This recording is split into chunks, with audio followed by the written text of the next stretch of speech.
violent robbery. They had bags tied over their faces. Puts an employee's life in danger.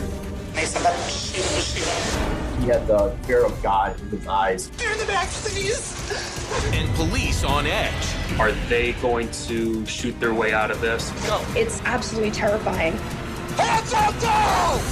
And later, when a young woman is stalked in her own home. In the middle of the night, I saw this random notebook on my couch. Someone had been coming into her unit.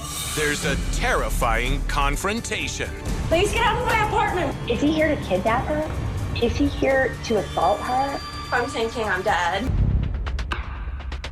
July 17th, 2019, Streetsboro, Ohio. 911, where's your emergency? Verizon next door is getting robbed. Verizon's getting robbed, okay. They had something like bags tied over their faces or something. This is about as serious as it gets. Sounds like the individuals are still inside. A witness who spots thieves going into a store has reported a robbery. As police rush to the scene, surveillance cameras record every move of what looks to be a well-planned hit. We see 4 people rushing into the store, one after the other. The first one holding a firearm, and then we see duct tape, a tote bag, and even something that looks like a laundry basket. So they run right to the back of the store and just confronts the store clerk right away. One robber points the gun at the clerk's head and tells him to get down on the ground. And the clerk immediately complied. The other robber starts taping his hands behind his back. They hit him a couple times. I believe they pistoled him one time, the handgun. They tied him up and they were just hitting him and asking him where the money was and how to get into the safe. The clerk is terrified. He honestly thought he was gonna get shot. The robbers empty the cash register, then try to crack open the safe. They're opening anything and everything in the back room of the store, and they're looking for whatever they can steal. Unable to get into the safe, they try a different approach. By picking him up from the back of the shirt so that it's essentially choking his neck as they lift him up off the ground.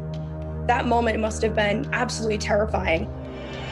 The clerk was trying to explain to them that the safe will not just open right away. There's safety measures in place in the event that a store is robbed. The clerk tells the robbers that there's a built-in delay before the safe will open, but they don't want to hear it. There's a 10-minute delay, so they have to wait for it to open, and they're just getting more frustrated. To the clerk's relief, as he nervously keeps pushing buttons, the police show up. I end up being the first officer there, so I just announced Streetsboro Police. Within a couple minutes, we had 3 police officers on scene at that location. When I was in the doorway, I couldn't see anything in the back. We didn't know how many people were back there, and we didn't know exactly what was going on. Jason, who is a canine officer, first tries to scare the thieves by threatening to send in his dogs. Streetsboro Police, canine unit, I'll send the dog and you'll come out! Get out here now! This is your final warning. I'm sending my dog and you will be bit. Come on out! The robbers definitely heard Officer Mullen. They were in a panic. They're looking for a back door, and there is no back door. They're not in control of that building anymore. They are scrambling. They're running around from storage area to bathroom, looking back and forth, back and forth. In the midst of the confusion, the terrified clerk seizes the opportunity to escape. He starts running towards me. He had the fear of God in his eyes. As he gets on his knees, I realize that his hands are tied behind his back. I have an employee bound up. Come on outside. Come outside. Please, they're in the back, please. The clerk tells police the robbers almost killed him. They were hitting me in the face right here. What were they saying when they were doing it? Just open the safe. They weren't believing me because there's a 10-minute time delay saved for this reason. They just weren't believing me, and they said that shoot him. These robbers are dangerous, and police know they must get to them before someone does get hurt. But this is like walking into a trap. So we were just staring at a blank wall and couldn't see nothing around it. Hands up, down! Come on out! Come on out! With the clerk safely outside, police are determined to detain the thieves who threatened to kill him. The moment the clerk took the opportunity to run out of the store, the robbers really lost their control of the situation. Checkmate. It's over for them. The police continue yelling as they cautiously move inside. Hands up now! Come on out! Come on out! It's a very tense moment. We don't know what their intentions are. We don't know how many people there are. We don't know how many weapons there are. But suddenly, two of the robbers emerge with their hands up. They're just kind of walking towards us like zombies. We can't see any emotion on them. You can't really tell from their body what's going on. It's a very dangerous moment. Any sudden movement from them, we'd be forced to deal with it. Get on the ground! Get on the ground! Anyone else in there? They would not say anything to us. The whole time, we are thinking, who else is here? How many guns are there? Are they gonna come for us? Are they just giving up? We don't know. With two of the bandits now in handcuffs, the officers inch their way towards the back. It's a very blind corner, and you're just slowly edging your way back to see what you can see. When you kind of go around, you're trying to make sure that you're not aiming your gun at someone else. This is no time to let our guard down. Greensboro Police, is there anybody else back here? There are closed doors, there's a desk. Officer Herman and I decide to check a door that's right in front of me first. I'm gonna open it, you're gonna look, okay? I'm gonna keep my eye over there. I open the door and there's a robber standing in the doorway with his hands up. Put your hands up, put your hands up. Got another one in the back.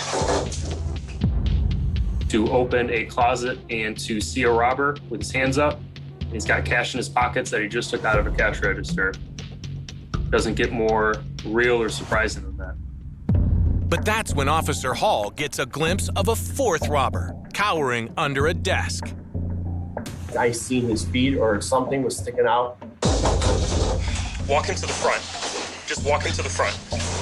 Roll over on your stomach. You don't got the order, okay? I'm out of cuffs. I'm out of cuffs. That's fine. That's fine. I'm giving myself up, yo. It is pretty pathetic to hide under a desk like that when you come running into a store with such authority and such dominance of really trying to play with someone's life to then be reduced down to hiding under a desk. It kind of looks like they're playing a game of hide and seek, but this isn't a fun one. It's incredibly dangerous. The police soon determine that they have all the robbers in custody, and that's when they discover exactly how dangerous this situation was. We found the gun on the table next to where the fourth robber was hiding under the desk. It was a loaded semi-automatic pistol. It turns out that all four of the suspects are teenagers. Two of them, who are 17, go to prison for armed robbery and kidnapping. The others, who are only 16, are sent to the Ohio Youth Detention Center until they turn 21. The two that touched the gun were sentenced to prison. The courts decided that your age is not going to play as big of a role as it may had you not touched the gun. The quick and decisive action of the police earns them big praise. The police chief is applauding the 911 caller and his officers for stopping these teens within minutes. They call it luck. This is the first time I have run into a situation where a store is being robbed and we get there and the person that's robbing the store is still in the store. Why would they still be here? But it gets them national exposure. It's very rare that we see the cops show up in time to actually stop a crime, and good for them for doing so. The Streetsboro officers have to commend them for doing an incredible job being able to apprehend all four juvenile suspects. We're very surprised that the video went viral and that type of thing just doesn't happen here. It's amazing that in this case, nothing happened, and it is truly a testament to the police who did their work very seamlessly. As for the store clerk who was tied up by the robbers, who was asked not to be publicly identified, he can't thank the police enough. He was very traumatized, but he was very appreciative that we were there to save him. He has told us numerous times that we have saved his life, and he will always be very grateful for us. I don't think any of us here consider ourselves heroes. There are a lot more people out there that are more accepting of that title. I'm very happy that nobody was hurt. In Maryland, a young woman is saved by the camera on her cell phone. She was filming a TikTok video when the unthinkable happened. November 22nd, 2020, Hagerstown, Maryland, 10 p.m. 25-year-old Hannah Viverette is unwinding in her favorite way. I did a lot of meditation and a lot of dancing, which is also how I release some energy. As she often does, Hannah is filming herself so she can post her dance on social media. And I started recording. Now, this was like a good solid 20 minutes. But then, her night takes a sudden and terrifying turn. I heard this crack. I immediately knew that it was my balcony door because it made a very distinct noise when it would crack open. Hannah thinks, oh, it's just the wind, because the door had never been properly repaired. So sometimes when there's a huge gust of wind, the door would creak and come open. She begins to walk towards the door to close it, when all of a sudden it starts to push back open. Hannah lives on the second floor, so it was extremely frightening to her. Hannah is no longer alone. As she sees the door begin to push all the way open, that's when she begins to realize there's a guy standing here. There's a guy trying to enter my apartment. Just so many different emotions. First off, I'm thinking I'm dead. In a panic, Hannah reaches for her phone, which is still recording. The only reason that I grabbed my cell phone was 911. I take my phone and I flash it at him because I was like, ding, ding, ding, bright idea. I just realized my phone was recording. So what begins as a social media post actually ends up to be evidence against the stalker who enters her apartment. Shaking, Hannah screams out. Who are you? Please get out. Please get out. She yells at the intruder, shouting at the intruder to get out of her apartment. Still, she's almost paralyzed with fear. Is he here to kidnap her? Is he here to assault her? Is he here to murder her? Whatever he wants, when Hannah gets a better look at his face, she's in shock. He lived across the street. He lived in the complex. And this man has always given Hannah the creeps. If I was on my balcony, he would stop his vehicle in the roadway and he would like shout at me. I never talked to him. I never said a word to him. And he would do his weird, creepy smile. He would just stare and smile at me. This intruder was a classic stalker. Hannah remembers him, seeing him around the complex, observing that he was watching her, trying to establish Hannah's movements. Even scarier, it looks like this intruder could be armed. He had both of his hands in his pockets and smiling at me and like just mumbling some crap. Please get out. Yes. She realizes his hands aren't visible. At this point, she's even more frightened. Could it be a knife? Could it be some other weapon? I was standing at the doorway and the whole time I'm thinking he's gonna pull out a gun and shoot me. This is like a nightmare. No, please get out. He says to her, I'm your friend. But it's obvious that his intention here is to harm Hannah. And Hannah's worst fear is that he wants to kidnap her and take her somewhere else. That is absolutely when it goes from a dangerous situation to a deadly situation. Hannah is desperate to escape the frightening intruder. She's slowly transitioning from her shock into a position where she can take control of the situation. The man keeps insisting that he's Hannah's friend. She's like, I'm not your friend, I don't know you. And as she says so, she begins to back out of her doorway. With her phone in hand, Hannah makes a bold escape. Please get out of my apartment right now. Running to a neighbor's apartment. Hello? Please come in. Thankfully, her neighbor heard her yell and came to the door. That's when the man finally retreats. As Hannah begins to run, he begins to exit just how he came, from the balcony. As soon as I got into my neighbors, I ended that recording and dialed 911.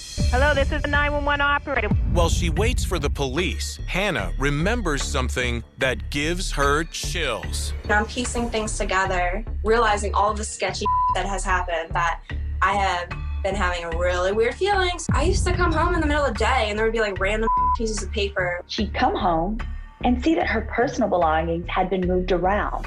It was almost as if someone had been coming into her unit, hanging out, and then leaving. Most disturbing is a small, unfamiliar book she once found next to her couch. I went to bed one night and I woke up in the middle of the night. I saw this random notebook lying on my couch. So I look at this notebook, I take pictures of it. Thank God I took pictures of it. It's got like names and checklists. So I'm like, who the is in my apartment? At the time, Hannah tries to dismiss it, thinking maybe someone from maintenance left it there during the day.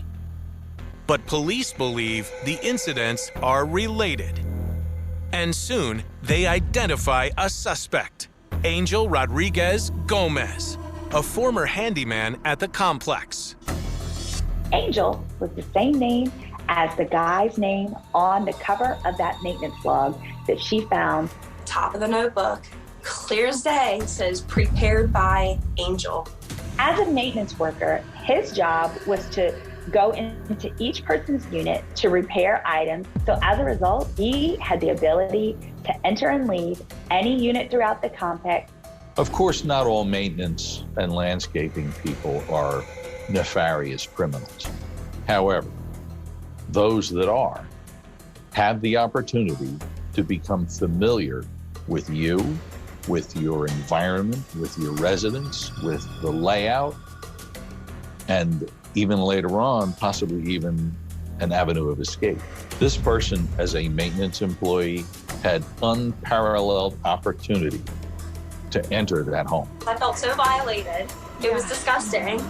So much anxiety and fear. Angel is charged with stalking, burglary, second-degree assault, and malicious destruction of property. One of the most frightening things about the ordeal is that it was discovered that Angel was wielding a knife. He used a knife to cut her Christmas lights that she had decorating the bars of her second-floor balcony. He cuts a section of Christmas lights and brings them with him as he enters the apartment. For what? Any action performed before and related to any kind of offense or any kind of crime can establish the intent later on during the investigation. What's more, Hannah doesn't seem to be the only person Angel has targeted. Other residents in her complex also come forward with disturbing stories about him. They thank Hannah for getting him arrested, but then something shocking happens. The suspect got out on bail. Bail obviously is not a punitive measure because you're innocent until proven guilty. Bail is only there to ensure that the suspect shows up for the court proceedings later on. But in cases like this, what it did was put a potentially dangerous suspect back out on the street. Like nothing happened and then get out and just walk. And I'm like, you gotta be kidding me. No freaking way. Hannah was informed by her complex that Angel would be given 30 days notice to leave. 30 days notice was ridiculous. Knowing that her stalker is still in her apartment complex is horrifying for Hannah. We all know that when someone has a pending case against you where you could be facing life in prison, the best way to get rid of a case is to get rid of the witness. I was terrified for Hannah's safety. I was so pissed off. I'm like, you can't be for real right now. He's not gonna get away with this. That's when Hannah decides to take her story public. New details emerging tonight after a woman recording a TikTok video spotted an intruder breaking into her apartment. I ended up posting this to my Facebook, my personal Facebook, and my Instagram account, and TikTok. 17 hours later, it's had like 1.1 million likes. Hannah's video also catches the attention of immigration officials. ICE, Immigration and Customs Enforcement, discovered Angel was not a U.S. citizen. He is promptly arrested again and is now awaiting trial. In the meantime, Hannah has taken up martial arts, which has been freaking amazing. You know, I'm gonna feel a lot more better putting my head down on my pillow at night. And Hannah just hopes her story will inspire other women to always protect themselves. I'm just so grateful that I'm able to share this with so many people. Oh my gosh, the van's on fire. A terrifying scene at a gas station. This is extremely dangerous. Everything on the counter kind of jumped. It was a large explosion. Sends people scrambling for their lives. Everybody please evacuate. This is a recipe for disaster. Their shoes are on fire. Oh my Lord. And later, in the midst of a robbery, a man bravely fights back. All three of the guys are struggling to get out of here. Crazy video shows the moments some robbers were stopped in their tracks. It was me or them. Wednesday, June 2nd, 2021, Sequim, Washington. It's 2 a.m. when Kiana Troxler starts her graveyard shift at a local gas station. Right when I got to work, I had told myself, today's gonna be a good day. One of my other supervisors, he laughed and slapped his knee. He's like, haha, yeah, right. I'm like, nah, you wait and see. It's gonna be a good day. Kiana is one of 5 employees working that day. Not too busy, not too slow, just regular day of business. But just after 9 a.m., all of that changes. A white van pulls up, and after attaching the pump to his car, the driver heads inside. He locks his doors, but the flowing gas pump is still there, unattended, pumping gas. This is risky because we've all seen the signs at the gas station. Don't leave the pump unattended. And this man is about to find out why. We see a stranger creep up and start exhibiting some odd behavior. He looks suspicious right from the first moment. We see him standing between the 2 pillars, and to most people, it might look like this guy is just zoning out, but what he's really looking for is an opportunity. The man heads straight for the unattended pump. He just starts to, act like he's filling up his van. That's not his vehicle. When the driver returns, he doesn't notice the man at first. But when he hits the unlock button, the stranger makes a bold move. The guy is trying to get into the van. Realizing that this man is trying to steal his car, the driver confronts him. I can only imagine the conversation if you walk back out to your car and there's a stranger pumping your gas. The stranger tried to tell the customer that he worked there and he wanted to help him. And when the man said no, I believe that's when he really started to get angry. And so the customer came inside to seek help. Hearing some commotion, other customers step in, including one man who happens to be licensed to carry a gun. This customer is legally armed, and he decides to pull out his weapon, maybe just to intimidate him. But even though a man has now approached him with a gun in his hand, the stranger still refuses to back away from the car. The man with the gas is fearless. He's completely unfazed. And he's angry. He picks up the gas nozzle and points it right at the man holding the gun. This person starts to spray the gas. So then he realizes, listen, if a gun isn't gonna stop this guy, I need to get out of here because I'm gonna get set on fire. He even tries to chase him with the gas nozzle, but it's too short. That's when the situation gets out of control. 911, where is your emergency? What's going on? Somebody is pouring gas over people's vehicles and saying he's going to set them on fire. This is incredibly dangerous. The crazed man is dousing everything with gasoline. He's spraying gas all over the place, slipping around. Startled staff inside the store watch it all unfold on live security footage. If the pumps catch fire, this could turn into a deadly inferno within seconds. What is this guy thinking? What if that van blows up? The frightened manager goes outside to try and reason with the man, who is now brandishing a lighter.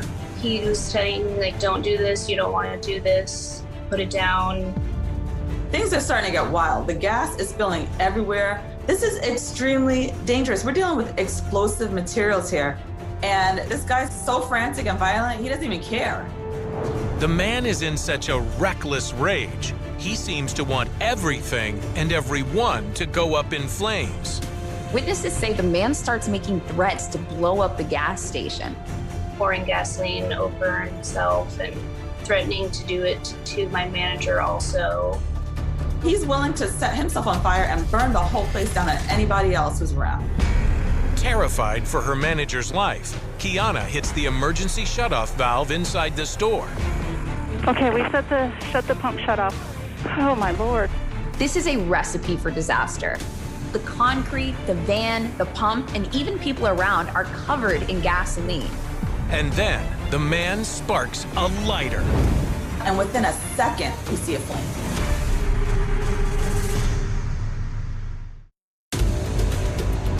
Oh my God, they set it on fire. They set it on fire? They set it on fire.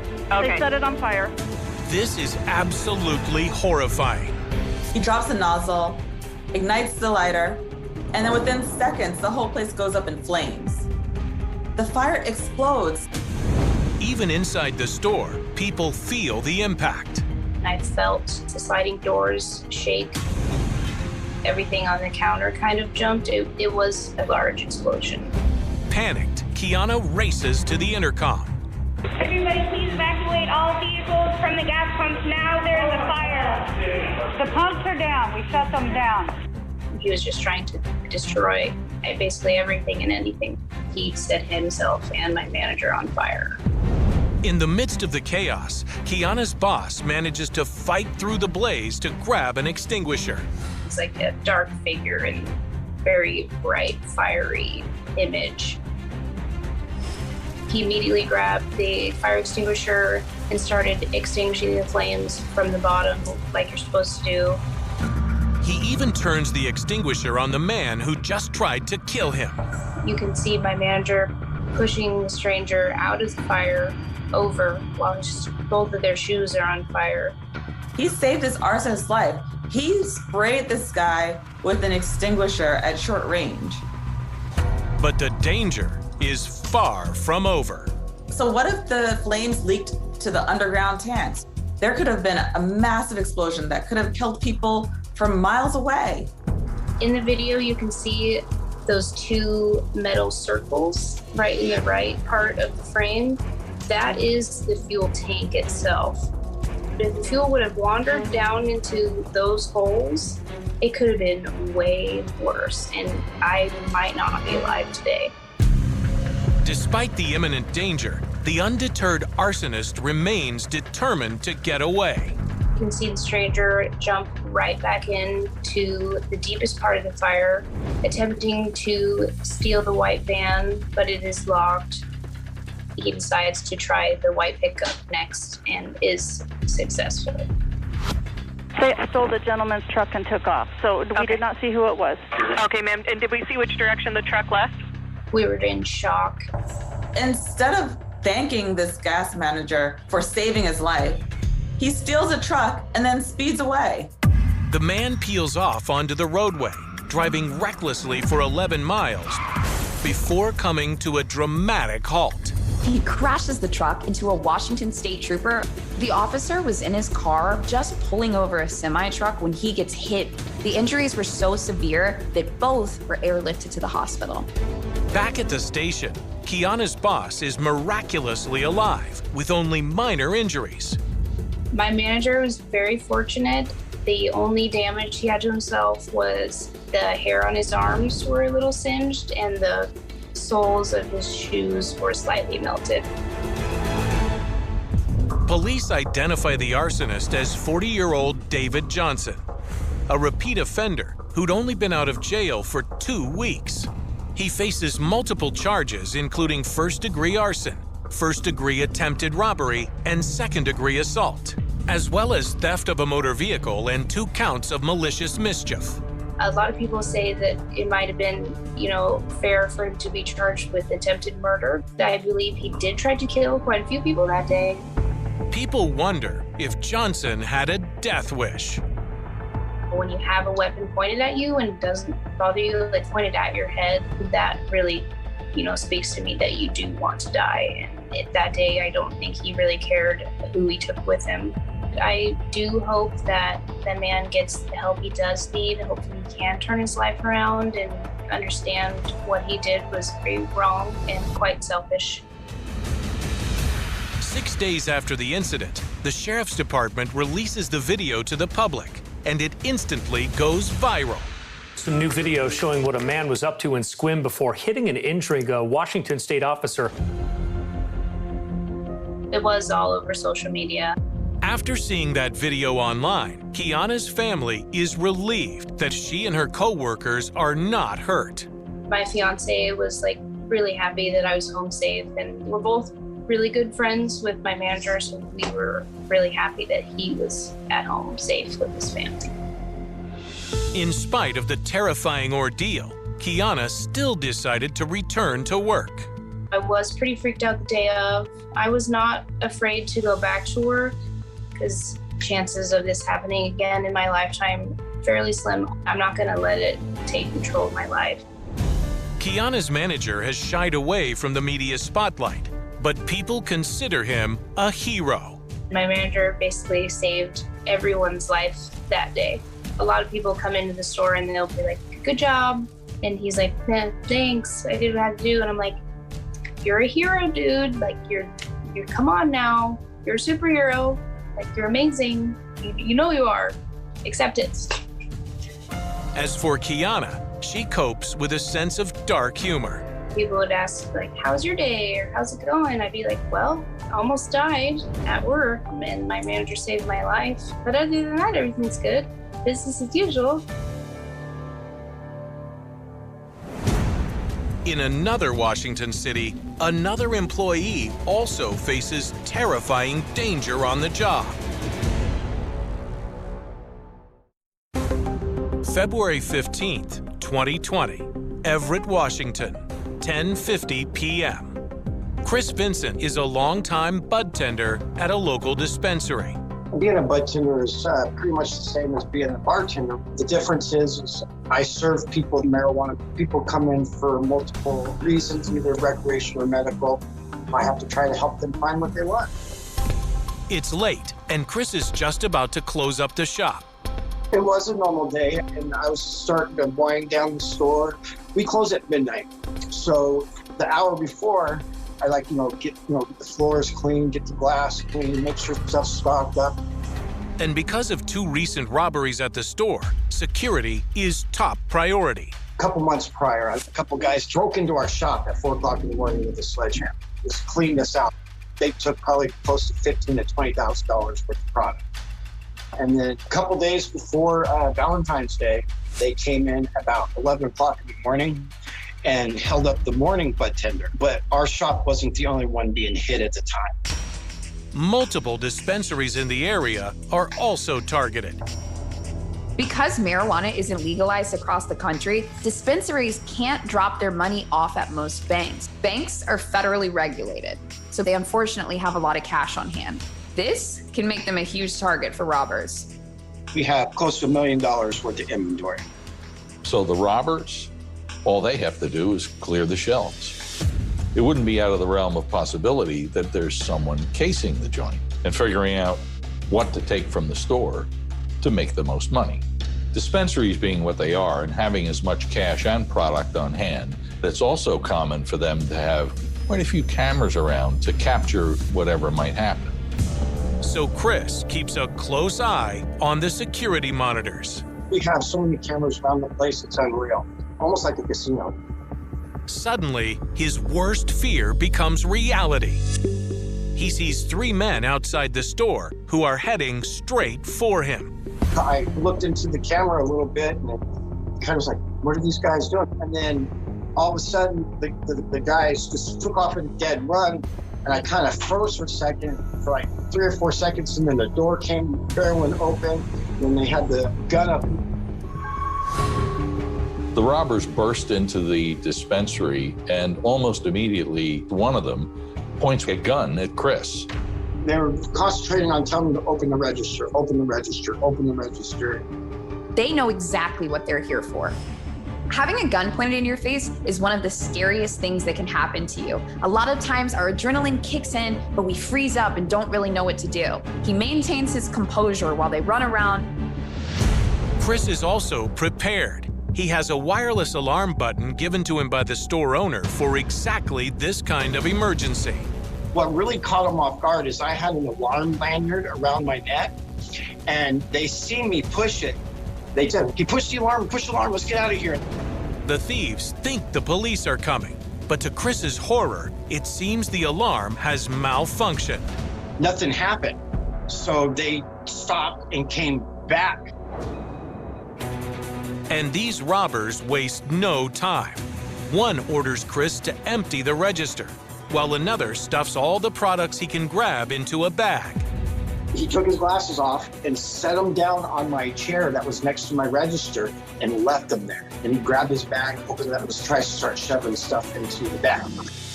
But that's when Chris sees an opportunity.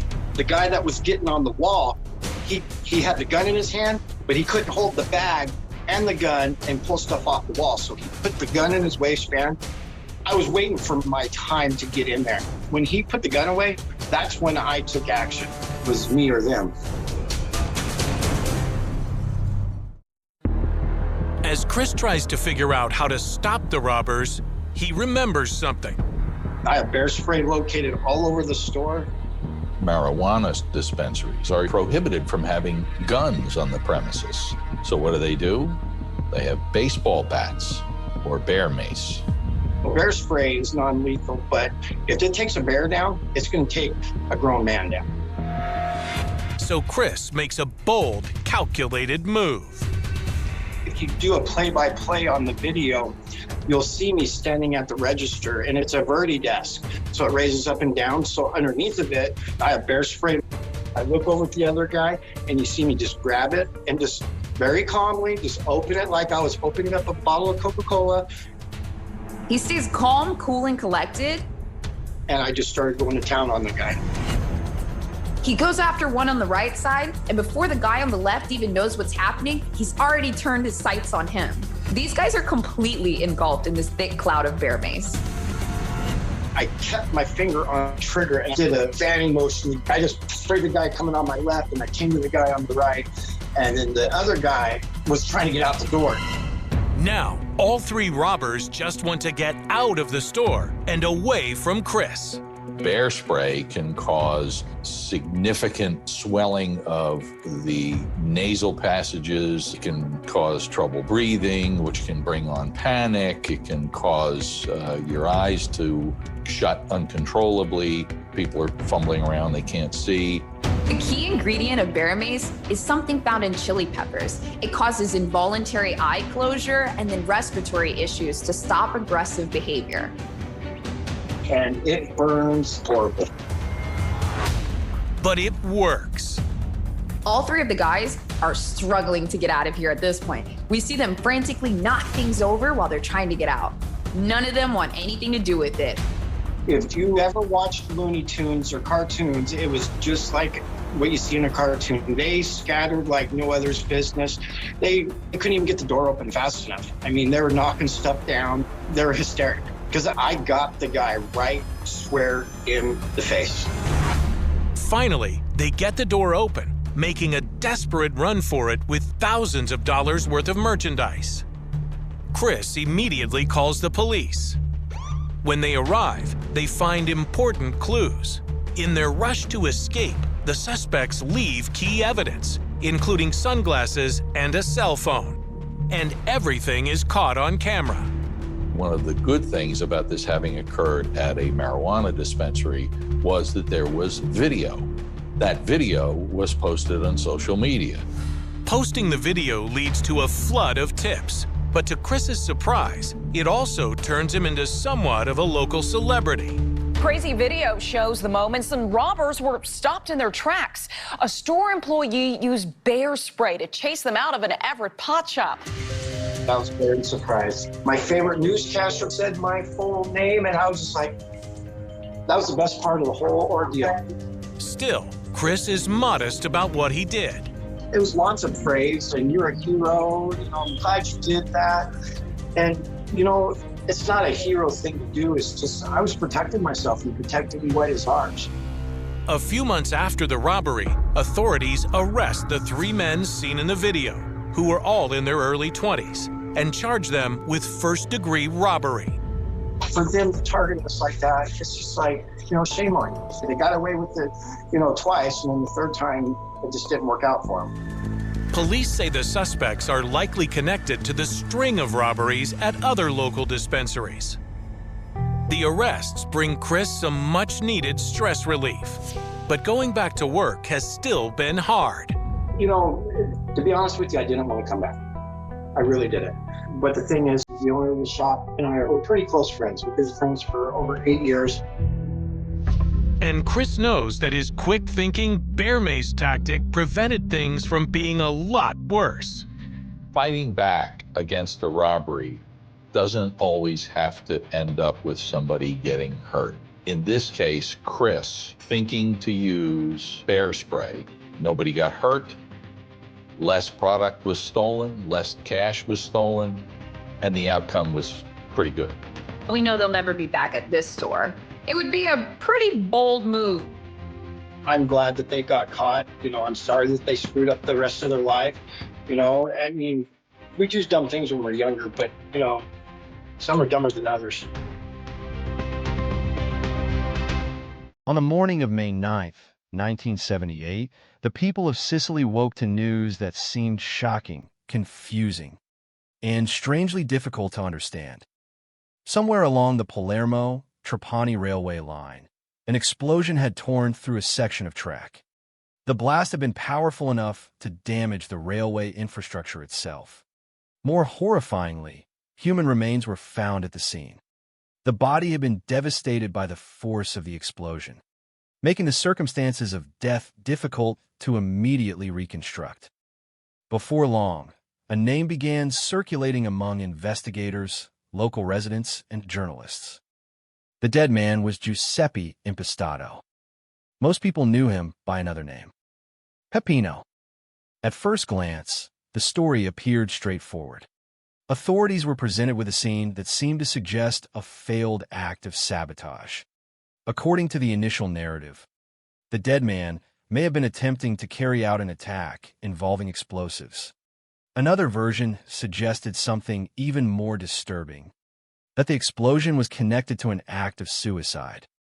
In those first hours, the victim and the suspect appeared to be the same person.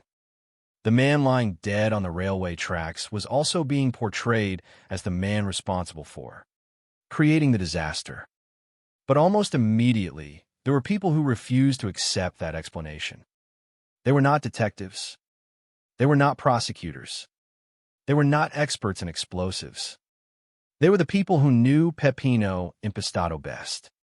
His family, his friends, his political allies. The people who had spent years listening to him speak. The people who had watched him challenge powerful figures in public. The people who understood the risks he had been taking for years. To them, the official story did not feel convincing. Something was wrong. Something was missing. And the deeper they looked, the more troubling the picture became. Because Peppino Impastato was not an anonymous victim. He was not an unknown man whose private life had remained hidden from public view. For years, he had been one of the loudest and most recognizable critics of organized crime in his community. He had spent countless hours speaking publicly about corruption. He had openly discussed the influence of mafia power in Sicily. More importantly, he had done something many people considered dangerous. He named names. Rather than speaking about the mafia as an abstract force, he directed attention towards specific individuals, specific relationships, specific structures of power. He transformed rumors into public accusations. He transformed whispers into broadcasts. And in doing so, he He attracted attention from people who were accustomed to operating without scrutiny. That reality would eventually become impossible to ignore.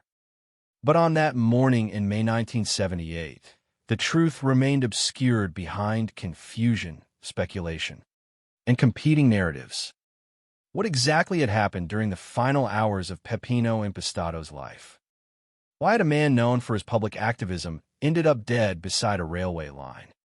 Why did some people immediately reject the explanation being offered to them? And perhaps most importantly, why would it take nearly a quarter of a century before justice finally arrived? Those questions form the heart of this story. To understand them, however, we must first understand the world in which Peppino lived. A world where silence could be a form of survival. A world where speaking openly carried consequences. A world where power often operated through fear rather than visibility.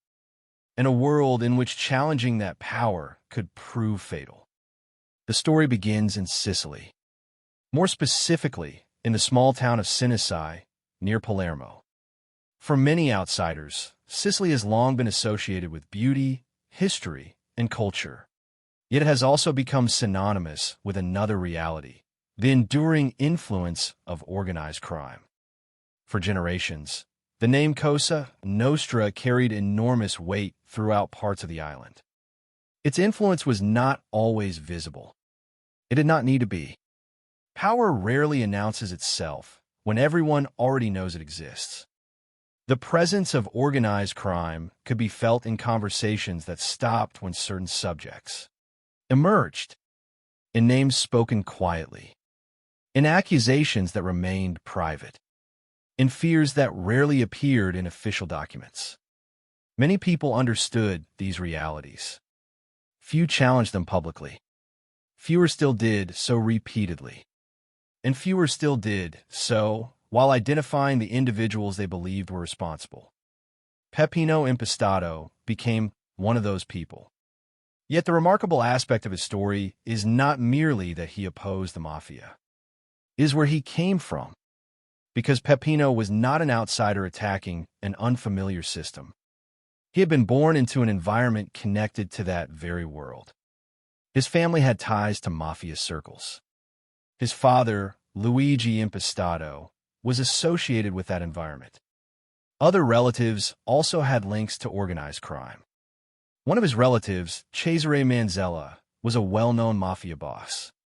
In many ways, Peppino grew up inside a social structure that most critics only observe from distance.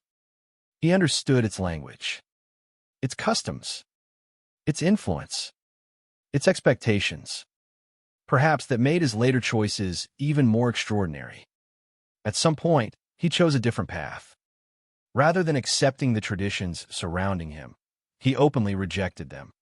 Rather than remaining silent, he began speaking. Rather than avoiding confrontation, he moved toward it. That decision would define his life. And eventually, according to later investigations, it would contribute to his death. By the late 1970s, Peppino had become a recognizable public figure. He was active politically. He was involved in left-wing movements. He had developed a reputation for challenging authority. Most significantly, he had found a platform that allowed his voice to travel beyond private conversations. That platform was radio. In 1977, he established an independent radio station known as Radio EUT. To many listeners, it was more than a radio station. It was a place where subjects that often remained unspoken could be discussed openly. A place where authority could be questioned. A place where satire became a weapon. Among its most famous broadcasts was a program called Onda Pazza, translated into English as Crazy Wave.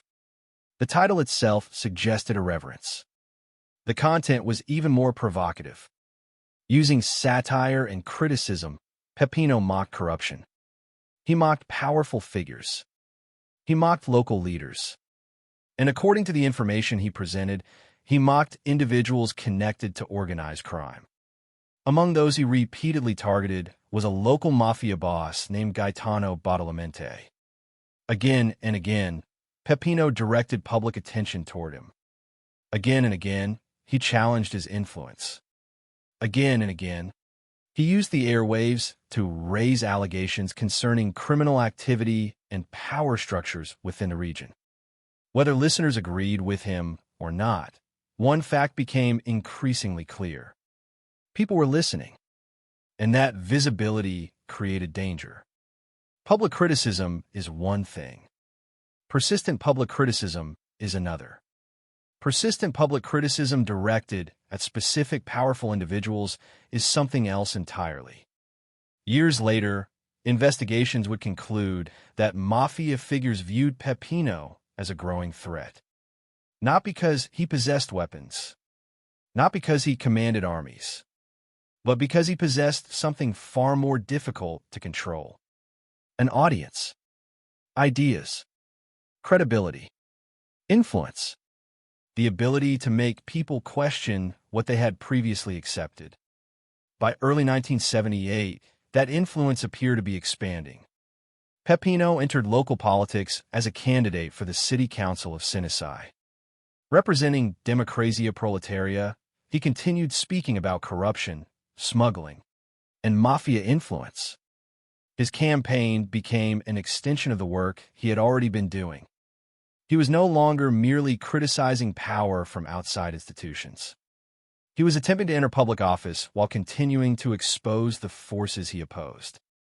For supporters, this represented courage. For opponents, it represented a problem. And according to findings that would emerge years later, certain people had already begun considering a solution. Then came the night of May 8, 1978. Sometime during the hours before dawn, Peppino Impastato disappeared. Later investigations would conclude that he had been kidnapped. He had been beaten. He had been murdered. His killers then carried out a final act designed to conceal the truth. His body was placed on the railway tracks. Explosives were arranged at the scene.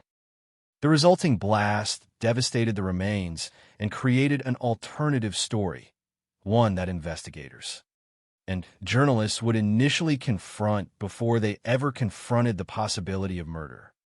The purpose, according to later findings, was simple: transform the victim into the perpetrator, create confusion, create doubt, create a narrative strong enough to obscure the crime itself. And for a time, that strategy worked. Questions about murder were overshadowed by questions about terrorism and suicide. The truth became harder to see. The victim became easier to blame. Yet even as that narrative spread, resistance began forming. Family members challenged the official explanation. Friends challenged it. Supporters challenged it. They insisted that investigators were looking at the wrong story. They argued that the explosion was not the mystery. The mystery was how Peppino arrived there in the first place. But events unfolding elsewhere in Italy would soon complicate matters even further. Because May 9th, 1978 would become one of the most significant days in modern Italian history. On that same day, the country was shaken by another tragedy. The body of Aldo Moro, the prominent Italian political leader who had been kidnapped by the Red Brigades, was discovered. The national shock was immense. Media attention focused overwhelmingly on that event. Newspapers, television, public debate, political discussion. Everything gravitated toward the Moro case. And in the shadow of that national crisis, another death received far less attention. The death of Peppino Impastato. For his family, this created an additional obstacle. Not only did they believe the official explanation was wrong, they also faced the possibility that the case would simply disappear from public consciousness, that it would become another unresolved file, another forgotten death, another story buried beneath larger headlines. Yet they refused to let that happen. What followed was not merely a murder investigation. It became a struggle over memory. A struggle over truth. A struggle over whether a dead man would be remembered as a criminal, a suicide, or a victim. The battle would last years, then decades. It would involve persistence, pressure, and an unwillingness to accept convenient explanations. And by the time it ended, the story of Peppino Impastato would become far larger than the circumstances of his death. It would become a symbol of resistance, a symbol of speaking openly in places where silence is expected, a symbol of how power can attempt to shape narratives long after violence has occurred, and a symbol of how difficult it can be to uncover the truth when the truth threatens powerful interests. This is the story of Peppino Impastato, a man born into a world he chose to challenge, a broadcaster who turned a microphone into a weapon against corruption, a political activist who refused to remain silent, a murder victim whose death was initially explained away, and a case that would require nearly 24 years before a court finally recognized what his family had believed from the beginning. To understand how that happened, we must go back to the beginning, back to Sinisai, back to the family into which he was born, back to the first steps of a journey that would place him on a collision course with some of the most powerful figures in his community. To understand the murder of Peppino Impastato, it is necessary to begin long before the explosion on the railway tracks, long before investigators argued over theories of suicide or terrorism, long before courts, journalists, and anti-mafia organizations spent decades trying to uncover the truth. Every true crime story begins with a victim. Yet some victims become symbols so quickly that the human being behind the symbol slowly disappears. Their names become attached to causes, movements, and political struggles. Their faces become part of history. Their deaths become larger than their lives. But before he became a symbol, before he became an icon of resistance, Giuseppe Peppino Impastato was simply a young man growing up in a small Sicilian town. The choices he made there would eventually place him on a collision course with forces far more powerful than himself. The story begins in Sinisai, a town near Palermo in Sicily. To an outsider, Sinisai might have appeared unremarkable. Like many communities across Sicily, it was a place where people knew one another, where families often remained connected across generations, and where local relationships carried enormous importance. It was also a place where power could exist in forms that were not always visible. Certain names mattered. Certain families possessed influence. Certain realities were understood without needing to be openly discussed. Within this environment, Giuseppe Impastato was born in 1948. Nothing about his birth suggested that he would one day become one of the most recognizable anti-mafia figures in modern Italian history. In fact, the opposite seemed more likely. Peppino was born into a family that possessed connections to the very world he would later challenge.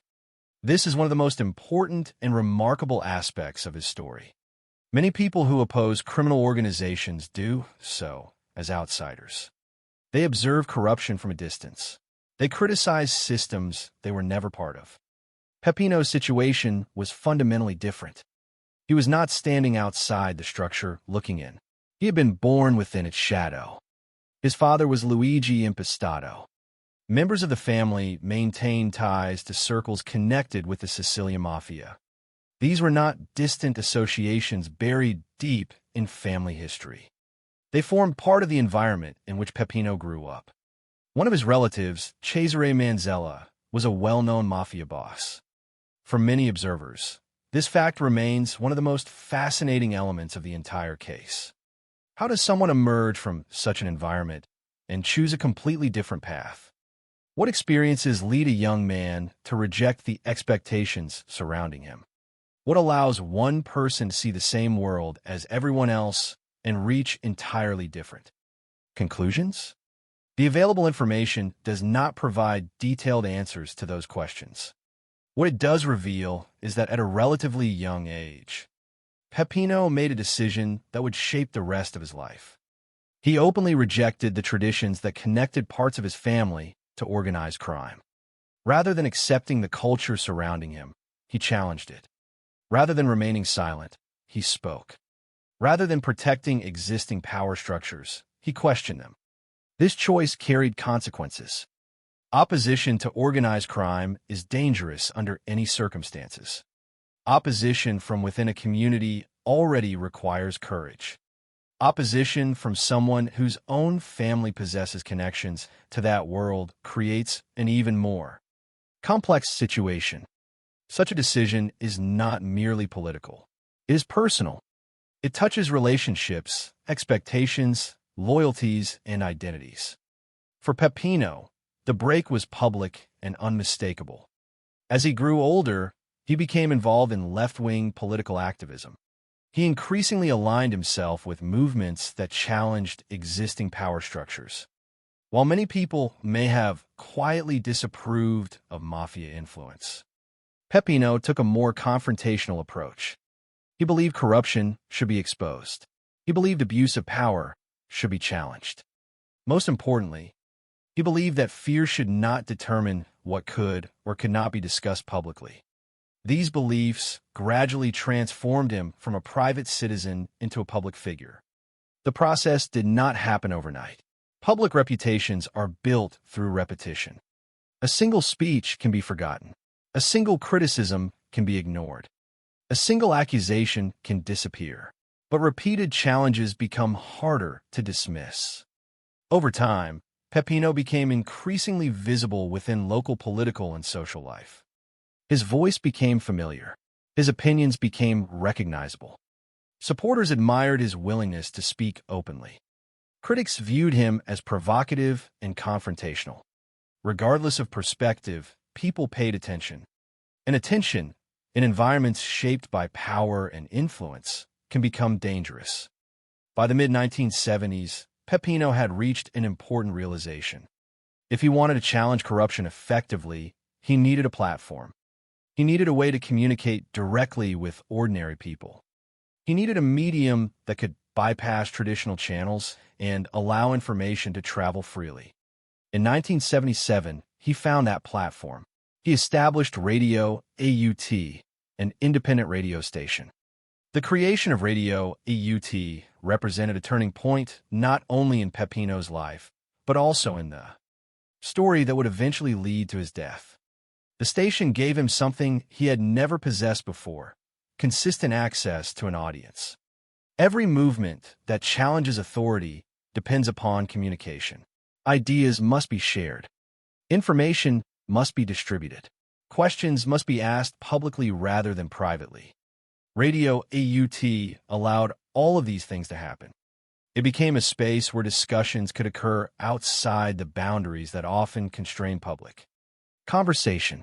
Through Radio AUT, Peppino reached listeners who might otherwise never have encountered his ideas. He transformed criticism into a regular presence rather than an occasional event.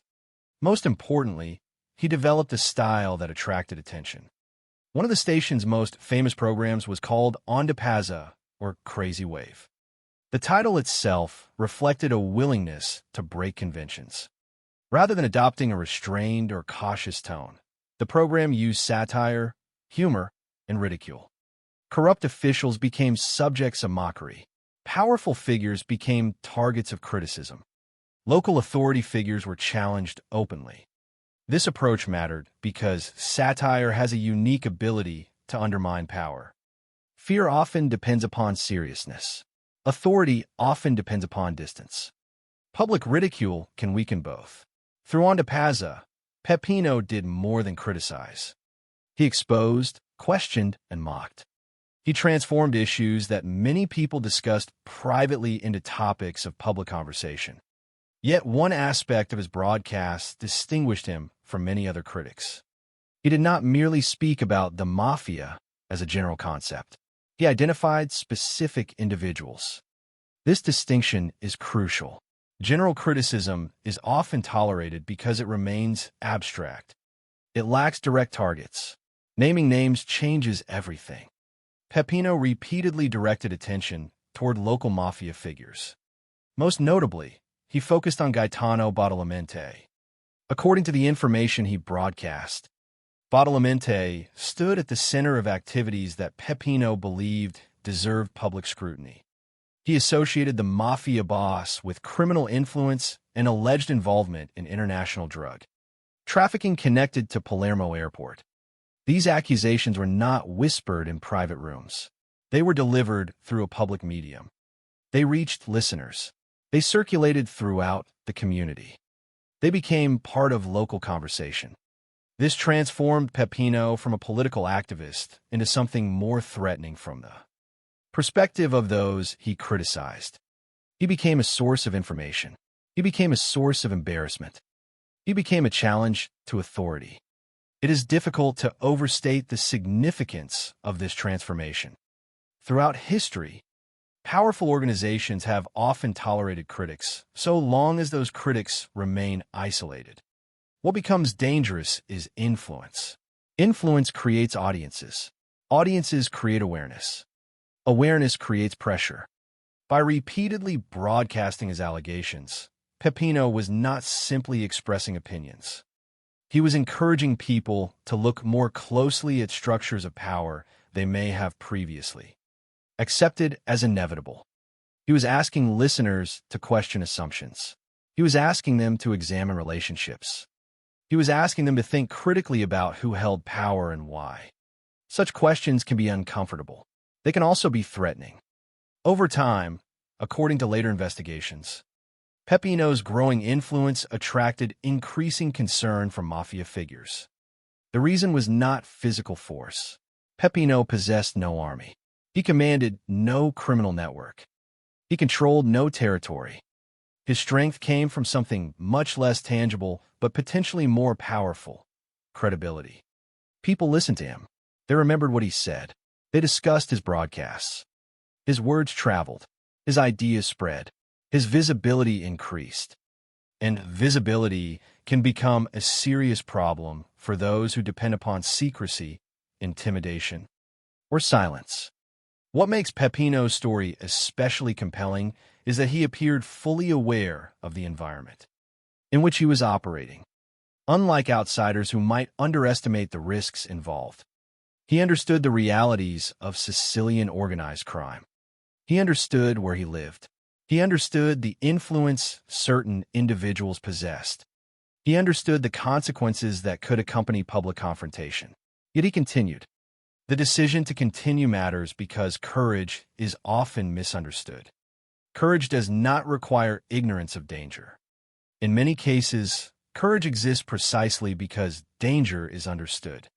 The available facts do not allow us to know exactly what Peppino thought during those years. We cannot know his private fears or his private doubts.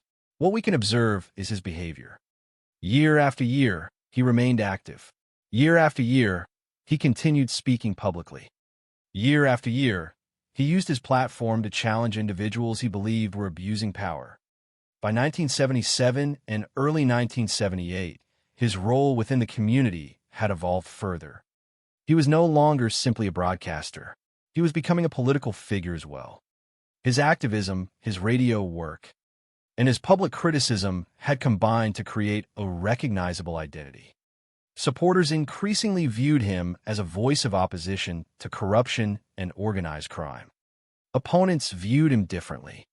Regardless of perspective, one reality was becoming increasingly difficult to deny. Peppino impastato mattered. His words mattered. His influence mattered.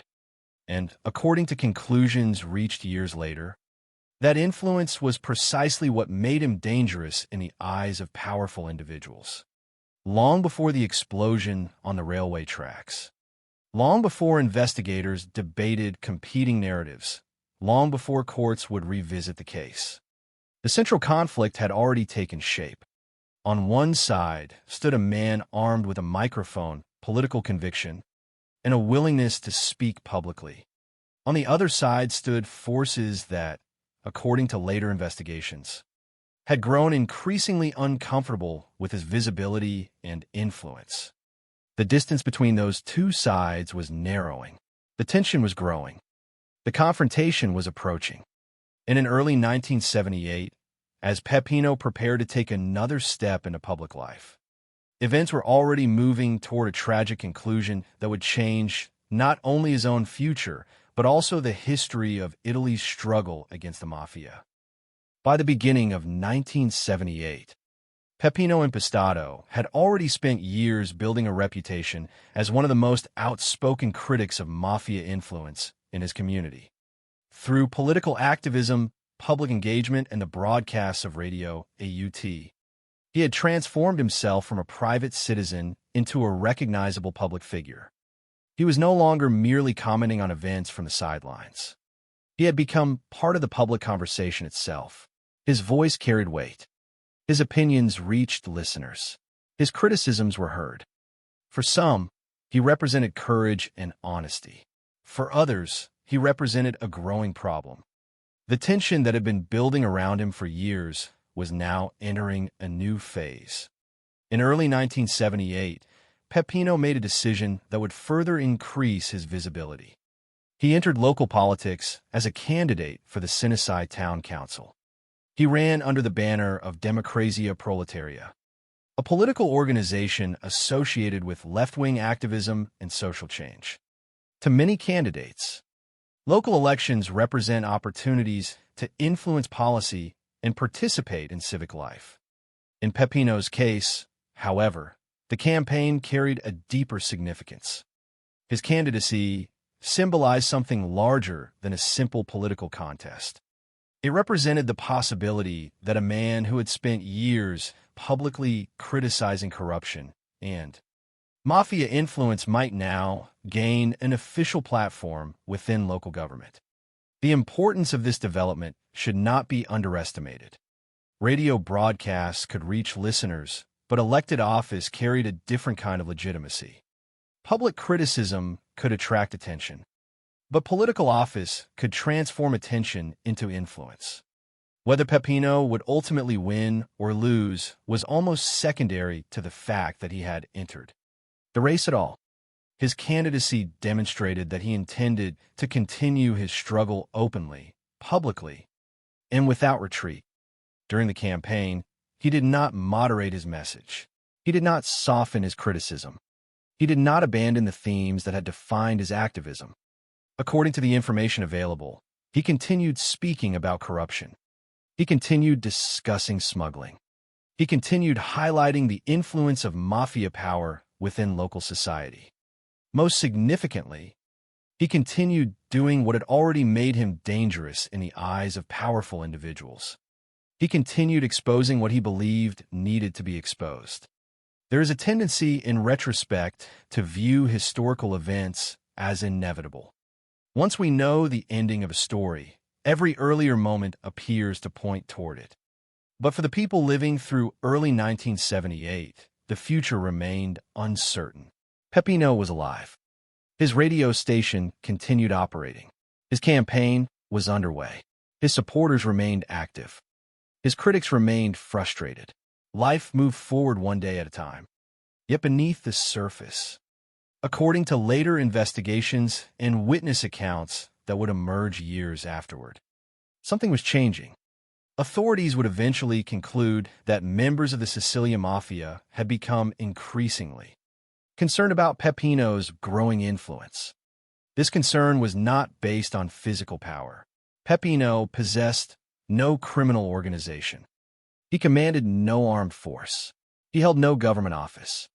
His influence came from his ability to communicate. He spoke openly. People listened. He challenged authority. People paid attention. He raised questions. People discussed them. For organizations that rely upon fear, silence, or unquestioned authority, such influence can become deeply threatening. The danger lies not in violence, but in visibility. A public figure who repeatedly attracts attention to uncomfortable subjects can create problems that cannot easily be solved through argument. According to the conclusions reached by later investigations, mafia figures eventually decided that Peppino had become precisely that kind of problem. His audience was growing. His profile was rising. His message continued spreading. The concern was not merely about what he had already accomplished. It was about what he might accomplish next. It was about the possibility that his influence would continue expanding. It was about the possibility that more people would begin listening. It was about the possibility that public criticism would become increasingly difficult to contain. Years later, investigators would conclude that a decision had been made. Peppino Impastato had to be eliminated. The exact conversations that led to that decision remain outside the information available in the source material. What is known is the conclusion eventually reached through subsequent investigations. His murder was not random. It was not accidental. It was not the result of a spontaneous confrontation. It was a deliberate act intended to remove a troublesome critic. As spring advanced towards summer in 1978, Peppino continued his campaign. To observers at the time, he may have appeared to be doing what he had always done. He spoke. He organized. He criticized. He challenged. He carried on with the work that had become central to his identity. Yet somewhere beyond public view, forces were already moving against him. Then came a night of May 8th, 1978, the final night of his life. Every murder investigation eventually reaches a point where the ordinary flow of daily events breaks apart. There's a last evening, a final series of hours, a moment after which nothing will ever be the same. For Peppino Impastato, that moment arrived during the night between May 8th and May 9th. According to the findings that would emerge later, Peppino was abducted. He was taken against his will. The details surrounding the kidnapping remain limited within the available source material. But the broad conclusion reached through later investigations is clear. He did not arrive at the railway tracks voluntarily. He was kidnapped. At some point after the abduction, he was beaten. Violence was inflicted upon him. Again, the available information does not provide a minute-by-minute reconstruction of these events.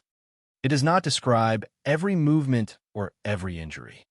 What it establishes is the essential fact that physical assault formed part of the attack. This was not merely a killing. It involved deliberate violence before death. Eventually, according to later investigative conclusions, Peppino was murdered. For his killers, however, ending his life was only part of the plan. The murder itself was followed by another operation, one designed not only to conceal the crime, but also to reshape its meaning. After killing him, those responsible transported his body to the Palermo-Trapani railway line. There, they prepared a scene intended to tell a false story. A quantity of TNT explosive was placed at the location. The choice of explosives was significant. An ordinary murder leaves a body that investigators can examine. A powerful explosion creates confusion. It destroys evidence. It complicates reconstruction. It generates uncertainty. Most importantly, it creates opportunities for alternative explanations. When the explosive detonated, the results were devastating. The blast tore apart Peppino's body. It damaged the railway tracks. It transformed the crime scene into something far more chaotic than a conventional homicide. Anyone arriving afterward would confront not only a dead man, but also the aftermath of an explosion. And that distinction mattered, because the explosion was not merely intended to destroy evidence. It was intended to create a narrative. Later investigations concluded that the killers hoped authorities would believe one of two possibilities. The first was that Peppino had been attempting to carry out a terrorist attack and had accidentally killed himself. The second was that he had committed suicide. In either scenario, the essential objective remained the same: shift attention away from murder. Shift attention away from organized crime. Shift attention away from those responsible. Transform the victim into the author of his own destruction. This aspect of the crime would become one of its most disturbing features. Murder already deprives a victim of life, but the staging of the crime scene attempted to deprive Peppino of something else as well: his story. If the plan succeeded, history would not remember him as a victim. It would remember him as a failed terrorist or a troubled man who had taken his own life. The killers were not merely trying to hide a crime. They were attempting to control the narrative surrounding it.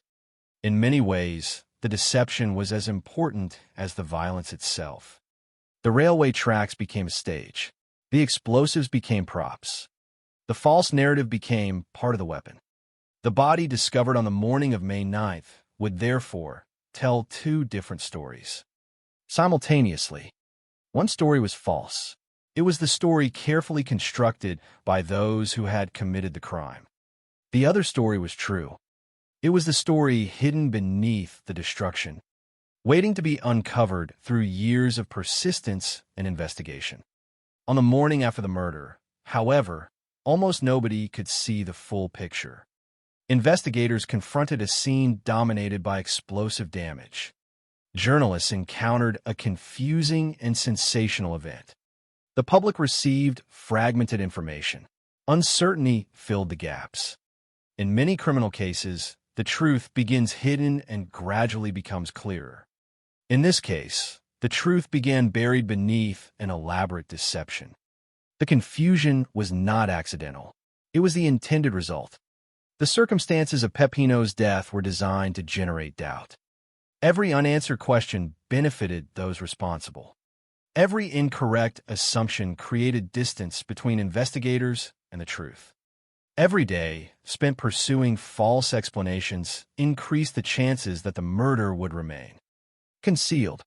Yet even at this early stage, the deception faced a challenge. People who knew Peppino struggled to reconcile the official interpretations with the man they had known. The image of a terrorist did not match their experience. The image of a suicidal individual did not match their experience. The explanation offered by the scene felt disconnected from the reality of his life.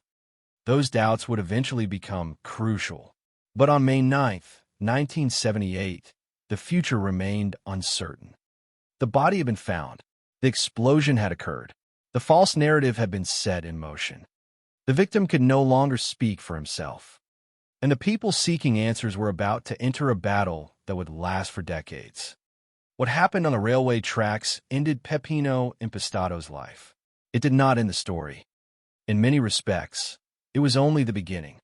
Because the murder was followed by another struggle, one fought not with explosives or violence, but with competing versions of the truth. A struggle over what had happened, a struggle over who was responsible, and a struggle over whether the real story would ever be allowed to emerge. In many murder cases, investigators begin with a simple question: who killed the victim? In the case of Peppino Impastado, the situation unfolded in a far more troubling way. Before authorities could identify those responsible, another narrative emerged. Before attention focused on potential killers, attention focused on the dead man himself. Before Peppino was treated as a victim, he was treated as a possible culprit. This reversal would become one of the most disturbing aspects of the entire case. It would also become one of the primary reasons the search for justice lasted nearly 24 years. The murder itself had been brutal. According to conclusions reached later, Peppino had been kidnapped, beaten, killed, and placed on the Palermo-Trapani railway line. Explosives had then been used to destroy evidence and create confusion. The resulting blast devastated the body and damaged the railway tracks. Yet the physical destruction accomplished something else as well. It created a crime scene capable of supporting alternative explanations. Those explanations appeared almost immediately. In the aftermath of the explosion, some authorities accepted the possibility that Peppino had died while attempting to carry out a terrorist attack. Another theory suggested suicide. Both interpretations shared a common characteristic. Neither treated the dead man as the victim of a planned assassination. Instead, both theories shifted responsibility toward Peppino himself. This distinction mattered enormously. If investigators approached the case as a failed act of terrorism, Attention would focus on the victim's actions rather than those of possible killers. If they approached it as suicide, attention would once again focus on the victim rather than outside perpetrators. In either case, the central question changed. Instead of asking who had murdered Peppino Impastato, investigators risked asking why Peppino Impastato had caused his own death. For those responsible for the crime, this was precisely the outcome the stage scene had been designed to produce. The explosion was not merely an act of destruction. It was a carefully constructed story. The damaged railway line suggested sabotage. The presence of explosives suggested criminal intent. The devastated condition of the body complicated efforts to understand exactly what had happened. Every element pushed observers toward explanations that obscured the possibility of murder. In the early stages of an investigation, first impressions often carry tremendous weight. Initial assumptions influence reporting. They shape public discussion. They affect the direction of official inquiries. Once a narrative becomes established, changing it can be extraordinarily difficult. In Peppino's case, the initial narrative spread quickly. According to the information available, portions of the media accepted the explanations being offered. Reports echoed the possibility that the dead man had been involved in extremist activity or had taken his own life. For the public, these interpretations created uncertainty.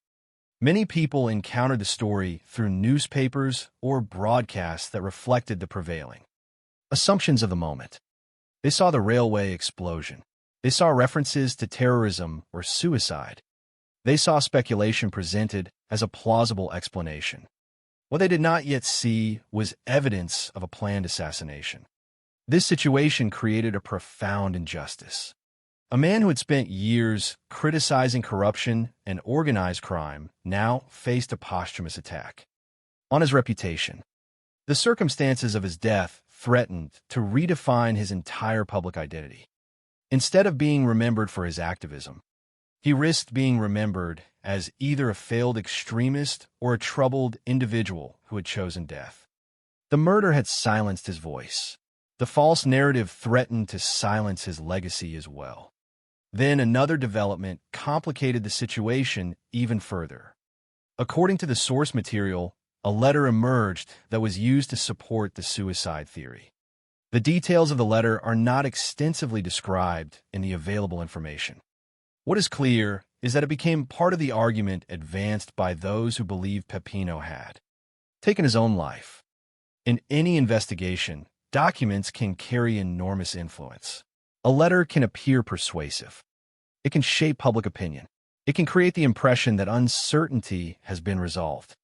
In this case, however, the letter did not convince everyone. From the very beginning, resistance emerged. The strongest resistance came from the people who knew Peppino best. His family refused to accept the official explanations. His friends refused to accept them. His political allies refused to accept them. Their opposition was not based on forensic evidence or privileged investigative information. It was based on something simpler. They knew the man. They knew his character. They knew the work he had devoted himself to for years. They knew the risks he had been taking. They knew the enemies he had made. Most importantly, they knew that the explanations being presented did not fit the reality of the person they had known. At the center of this resistance stood two figures who would become essential to the long struggle for justice. Peppino's mother, Felicia Bartolotta Impastato, and his brother, Giovanni Impastato. Their role in the story cannot be overstated. Many criminal cases fade when official investigations lose momentum.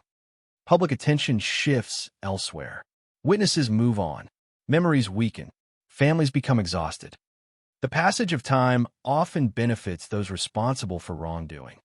In this case, Peppino's family refused to allow the story to disappear. They challenged the dominant narrative from the beginning. They rejected the idea that Peppino had committed suicide. They rejected the notion that he had been responsible for the explosion. They insisted that investigators were overlooking the most obvious possibility, that he had been murdered. Their position was shared by friends and supporters who had watched Peppino's activism for years. These individuals understood the context surrounding his life. They knew about his public criticism of mafia influence. They knew about Radio AUT. They knew about his repeated attacks on powerful local figures. They knew that he had become one of the most visible anti-mafia voices in the region. To them, the official theories ignored the most important fact in the entire case. Peppino had spent years challenging dangerous people. Yet even as family members and supporters raised objections, another event dramatically reduced public attention toward the case. Coincidentally, the day of Peppino's death was also one of the most significant days in modern Italian political history. On May 9, 1978, the body of Aldo Moro was discovered following his kidnapping by the Red Brigades. The impact of this event on Italy was immense. Moro was a national political figure. His kidnapping and death shocked the country. News organizations concentrated enormous resources on covering the story. Political leaders reacted. Public debate intensified. Across Italy, attention focused on the Moro case. The effect on the Impastato investigation was profound. A murder that might otherwise have generated national attention suddenly found itself overshadowed by a crisis of extraordinary magnitude. Newspapers devoted space to Moro. Television broadcasts focused on Moro. Public discussion centered on Moro. The death of Peppino Impastato became a secondary story. This shift in attention created another obstacle for those seeking answers. Public pressure often plays a crucial role in major investigations. Journalists ask questions. Citizens demand accountability. Politicians respond to public concern. When attention disappears, momentum frequently disappears with it. The timing of Peppino's death, therefore, proved tragically significant, just as his supporters were attempting to challenge the official narrative. The country's focus moved elsewhere.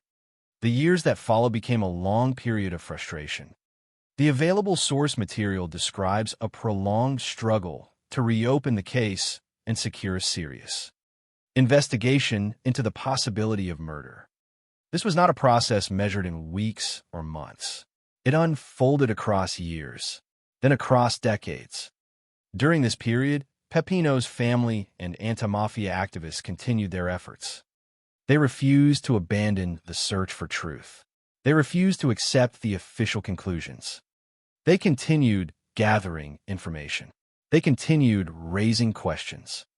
They continued demanding that authorities revisit the evidence. Such persistence is often overlooked in true crime narratives because it lacks the dramatic immediacy of arrests or courtroom verdicts. Yet it is frequently one of the most important factors in achieving justice. Cases do not reopen themselves. Investigations do not revive automatically. Someone must continue asking questions long after public interest has faded. Someone must continue challenging accepted assumptions. Someone must continue insisting that unresolved issues deserve attention. In the Impastato case, that role was filled by family members and anti-mafia organizations. According to the available information, these groups worked to collect new evidence and apply pressure to the judicial system. Their efforts reflected a belief that the original investigation had failed to uncover the truth. The goal was not merely to preserve Peppino's memory. The goal was to identify those responsible for his death. As the years passed, broader developments within Italy's anti-mafia efforts began creating new opportunities. During the 1990s, investigators gained access to testimony from individuals known as pentiti, former members or associates who cooperated with authorities. In many organized crime investigations, such witnesses can provide information unavailable through traditional methods. Their testimony can reveal internal structures, relationships, and decisions that would otherwise remain hidden. In the Impastato case, these statements became critically important. According to the source material, Testimony from Pentiti helped clarify the role of the Sicilian mafia in the murder. Information that had remained obscured for years began to emerge. Long-standing suspicions gained support.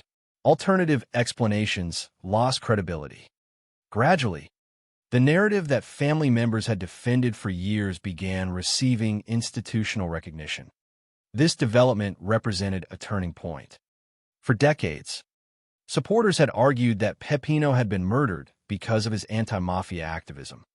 Now, investigators possessed information that pointed in the same direction. The case was reopened. The assumptions that had dominated the early stages of the investigation came under renewed scrutiny.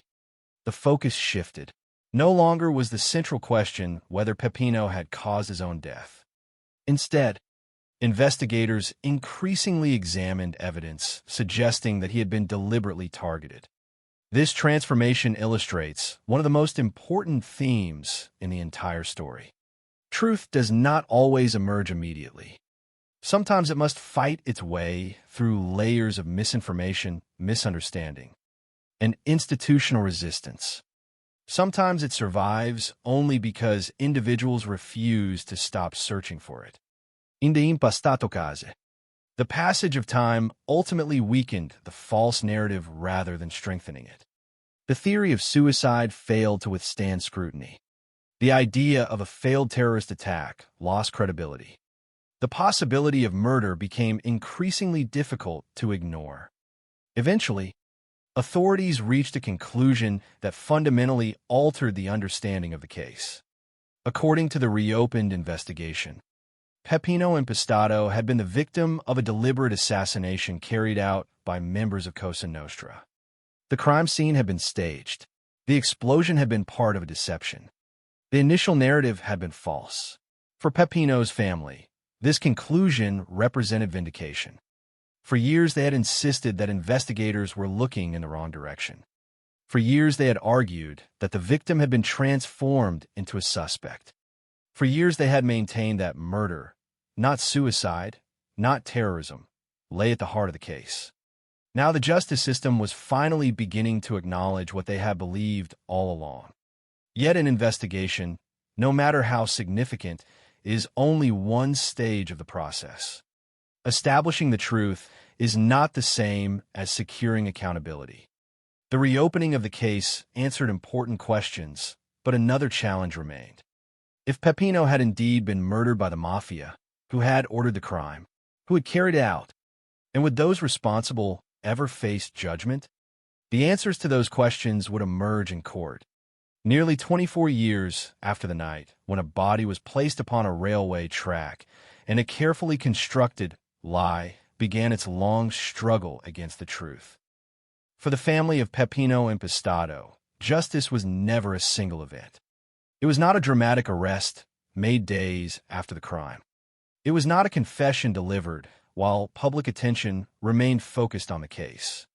It was not a swift courtroom victory that immediately brought answers and accountability. Instead, justice became a process measured in years, then in decades. By the time the legal system finally reached a definitive conclusion regarding the murder of Peppino Impastato, nearly 24 years had passed since the night of May 8th to 9th, 1978. 24 years is an extraordinary length of time in any criminal case. It is long enough for memories to fade, long enough for public attention to move elsewhere, long enough for witnesses to age, long enough for entire generations to grow up knowing only fragments of the original story. Yet despite the passage of time, despite the obstacles that had emerged from the very beginning, the case endured. The reason it endured was simple. The questions surrounding Peppino's death never disappeared. They remained unresolved. They remained important. And they remained impossible to ignore for those who had spent years pursuing the truth.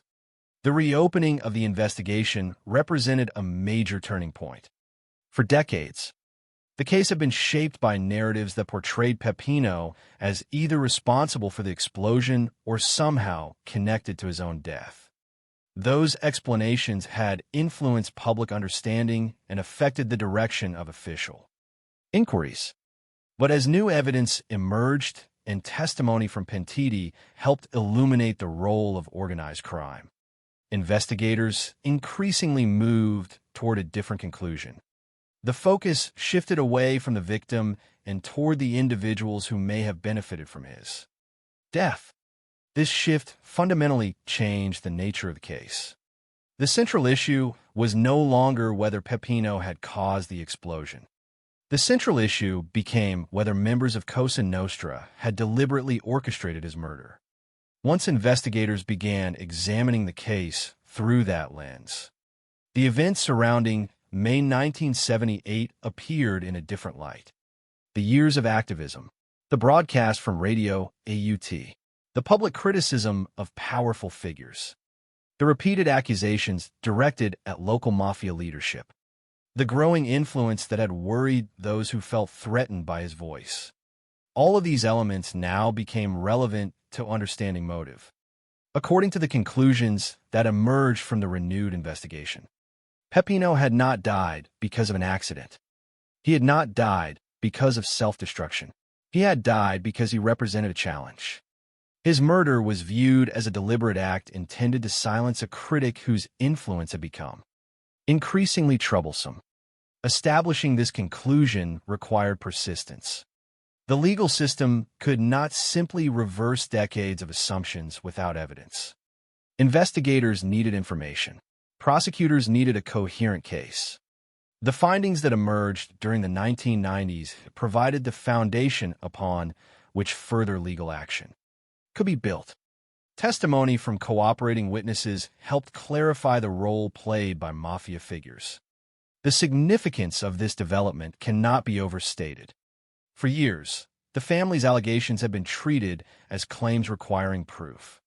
Now investigators possessed information that pointed toward the same conclusion. The narrative that had once been dismissed increasingly became the narrative supported by the investigation itself. As legal proceedings advanced, attention focused increasingly on one individual, Gaetano Badalamenti. Throughout Peppino's life, Badalamenti had occupied a central place in his criticism.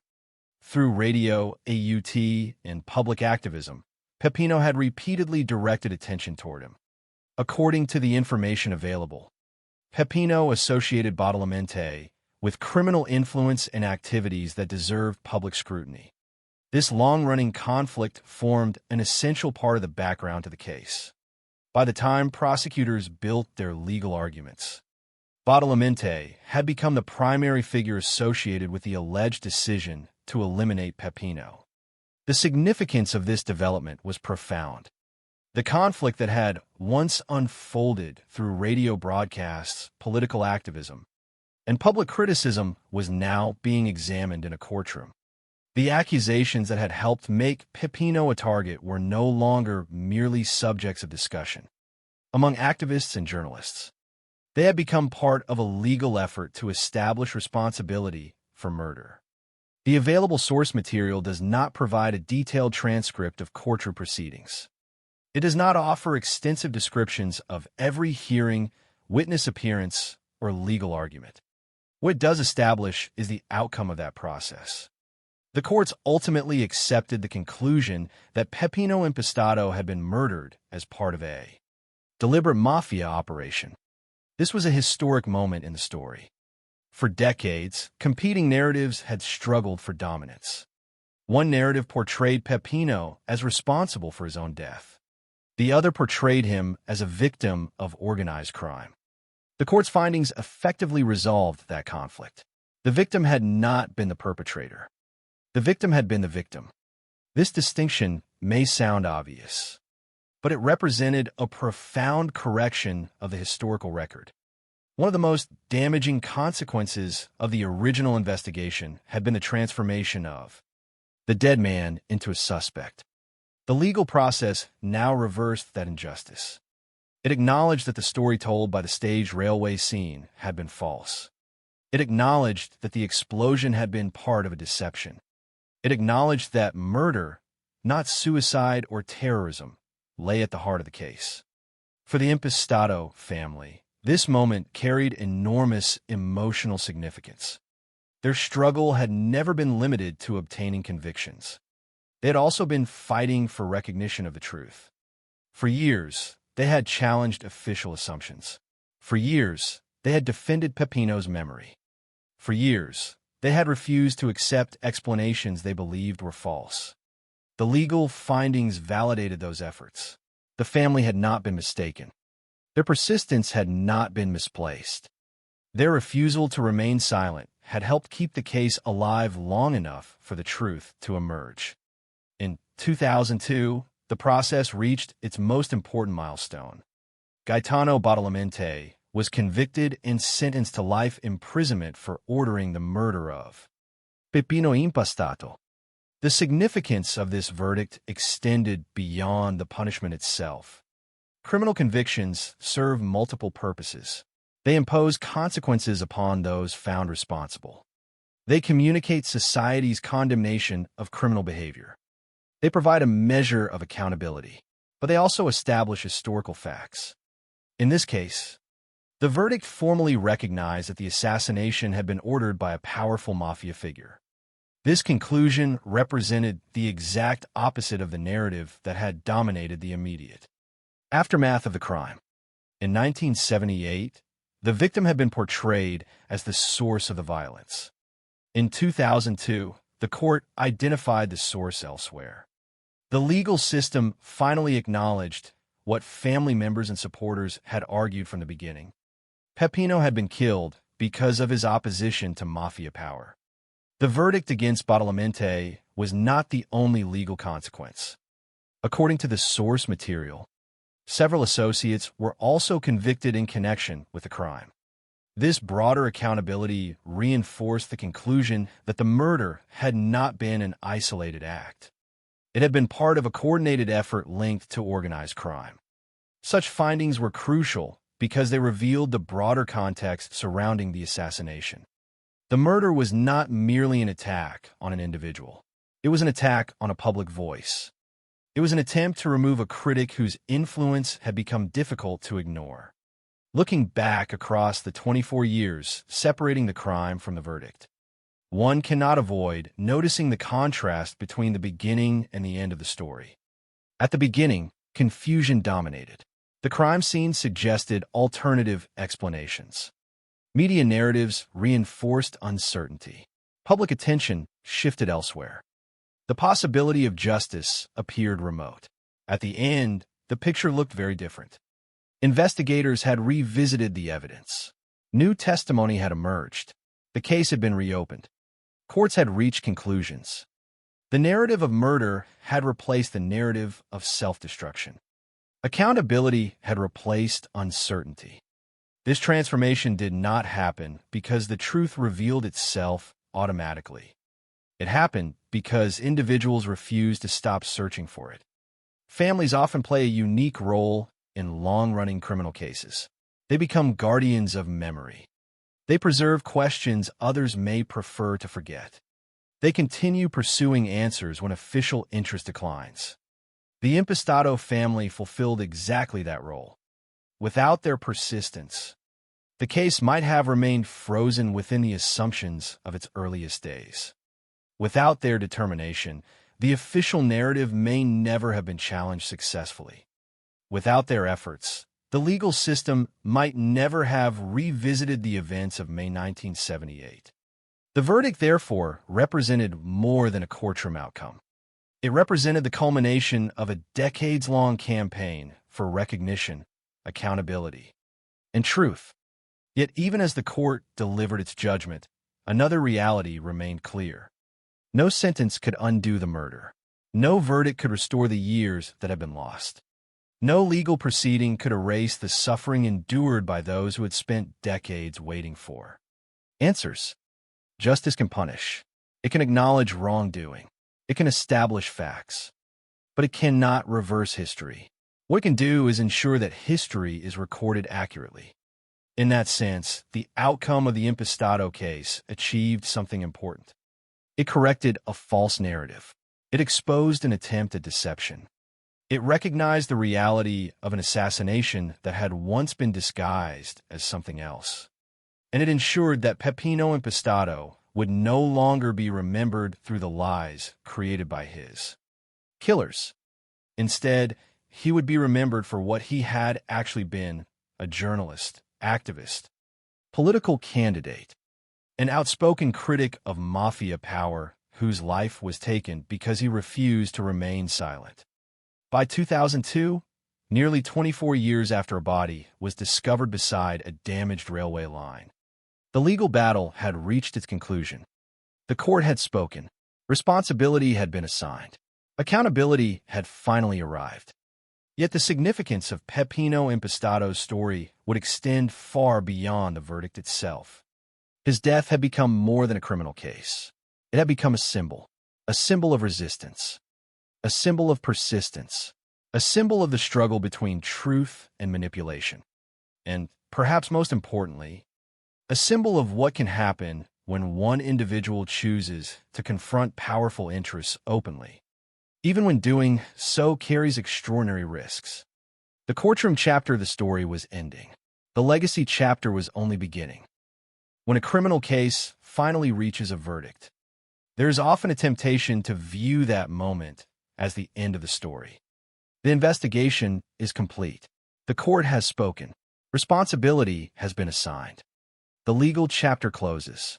Yet some cases continue long after the courtroom falls silent. Their significance expands beyond the individuals directly involved. They become part of a larger conversation about society, power, justice, and memory.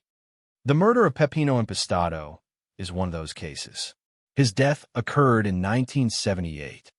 The legal recognition of responsibility arrived in 2002. But the meaning of his life and the lessons of his murder continue to resonate far beyond those dates.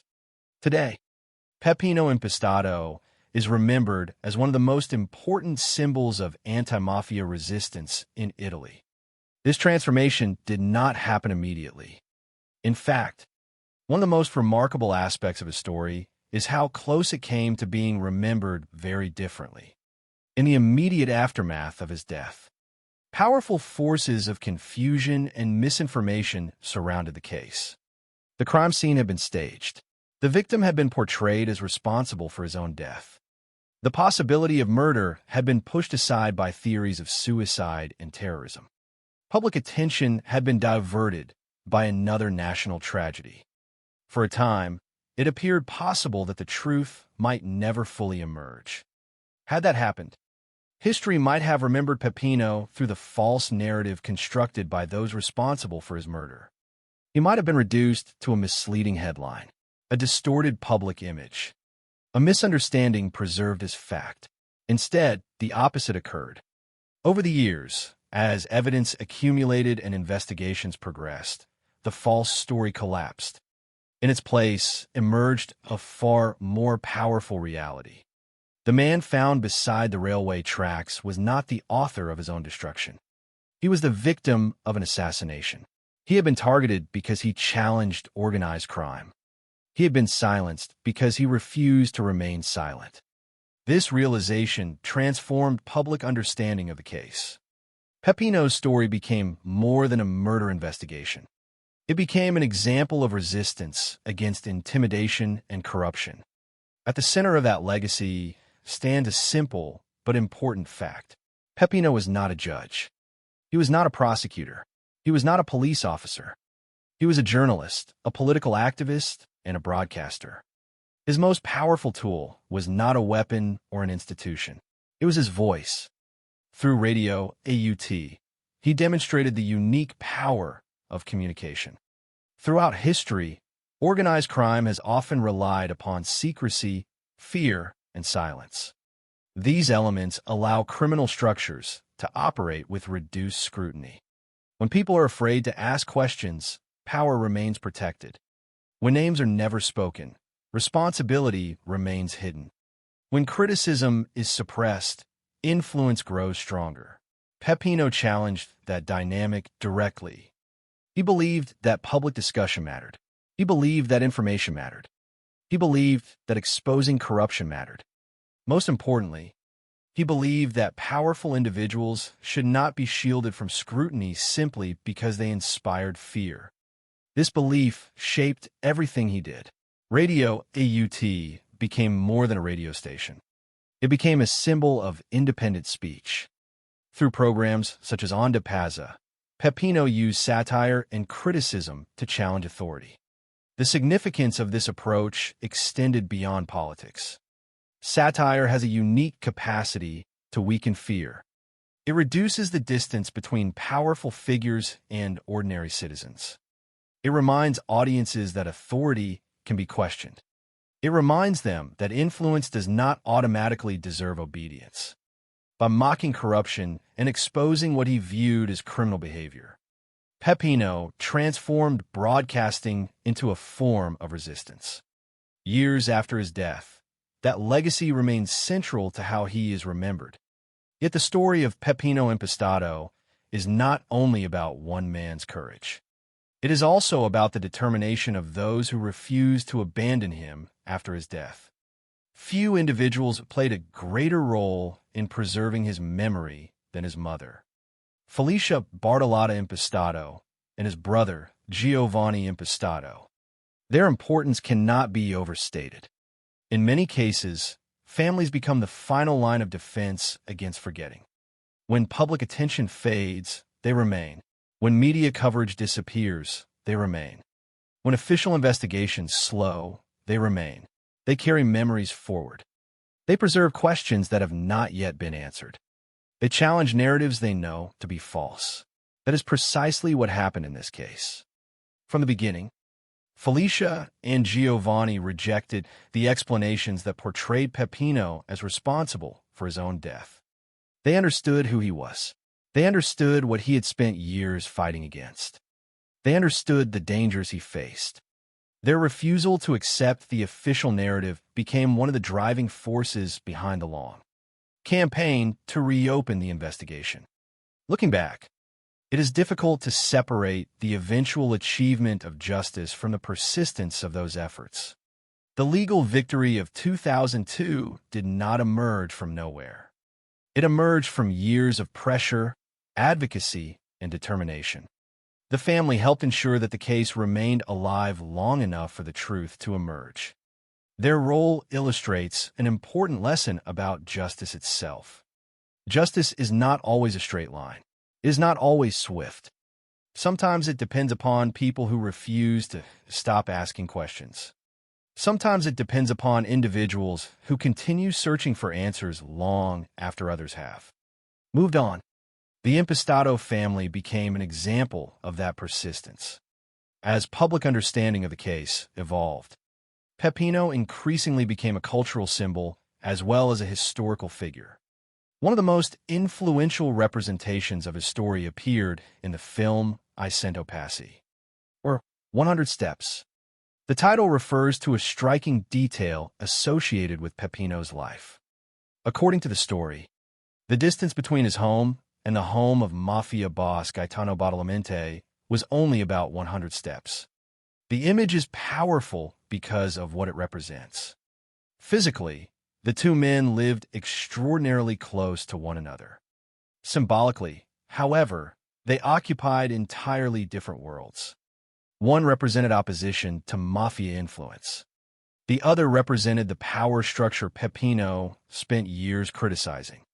The distance between their homes may have been short, but the distance between their values, beliefs, and choices was immense.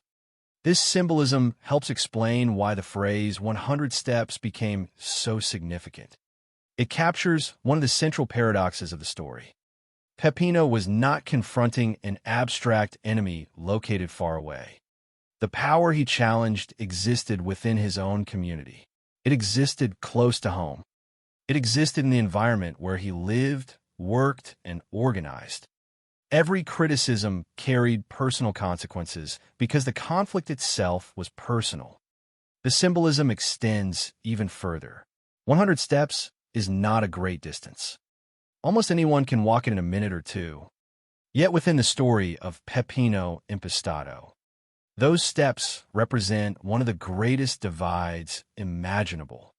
The divide between fear and resistance, between silence and speech, between submission and defiance. That symbolism continues to resonate because it speaks to a broader truth. The most important moral choices in life often occur close to home. They emerge within familiar environments rather than distant battlefields. They involve ordinary people deciding whether to accept what exists or challenge it. Peppino's life has come to represent exactly that choice. The legacy of the case also extends beyond Sicily and beyond Italy. The story offers a broader lesson about the methods used by organized crime and other powerful interests seeking to avoid accountability. Violence alone is often insufficient. Those who commit serious crimes frequently attempt to shape the narrative surrounding those crimes. They seek to influence public perception. They seek to redirect suspicion. They seek to create confusion. In Peppino S. case, the murder was accompanied by a carefully constructed effort to disguise the truth.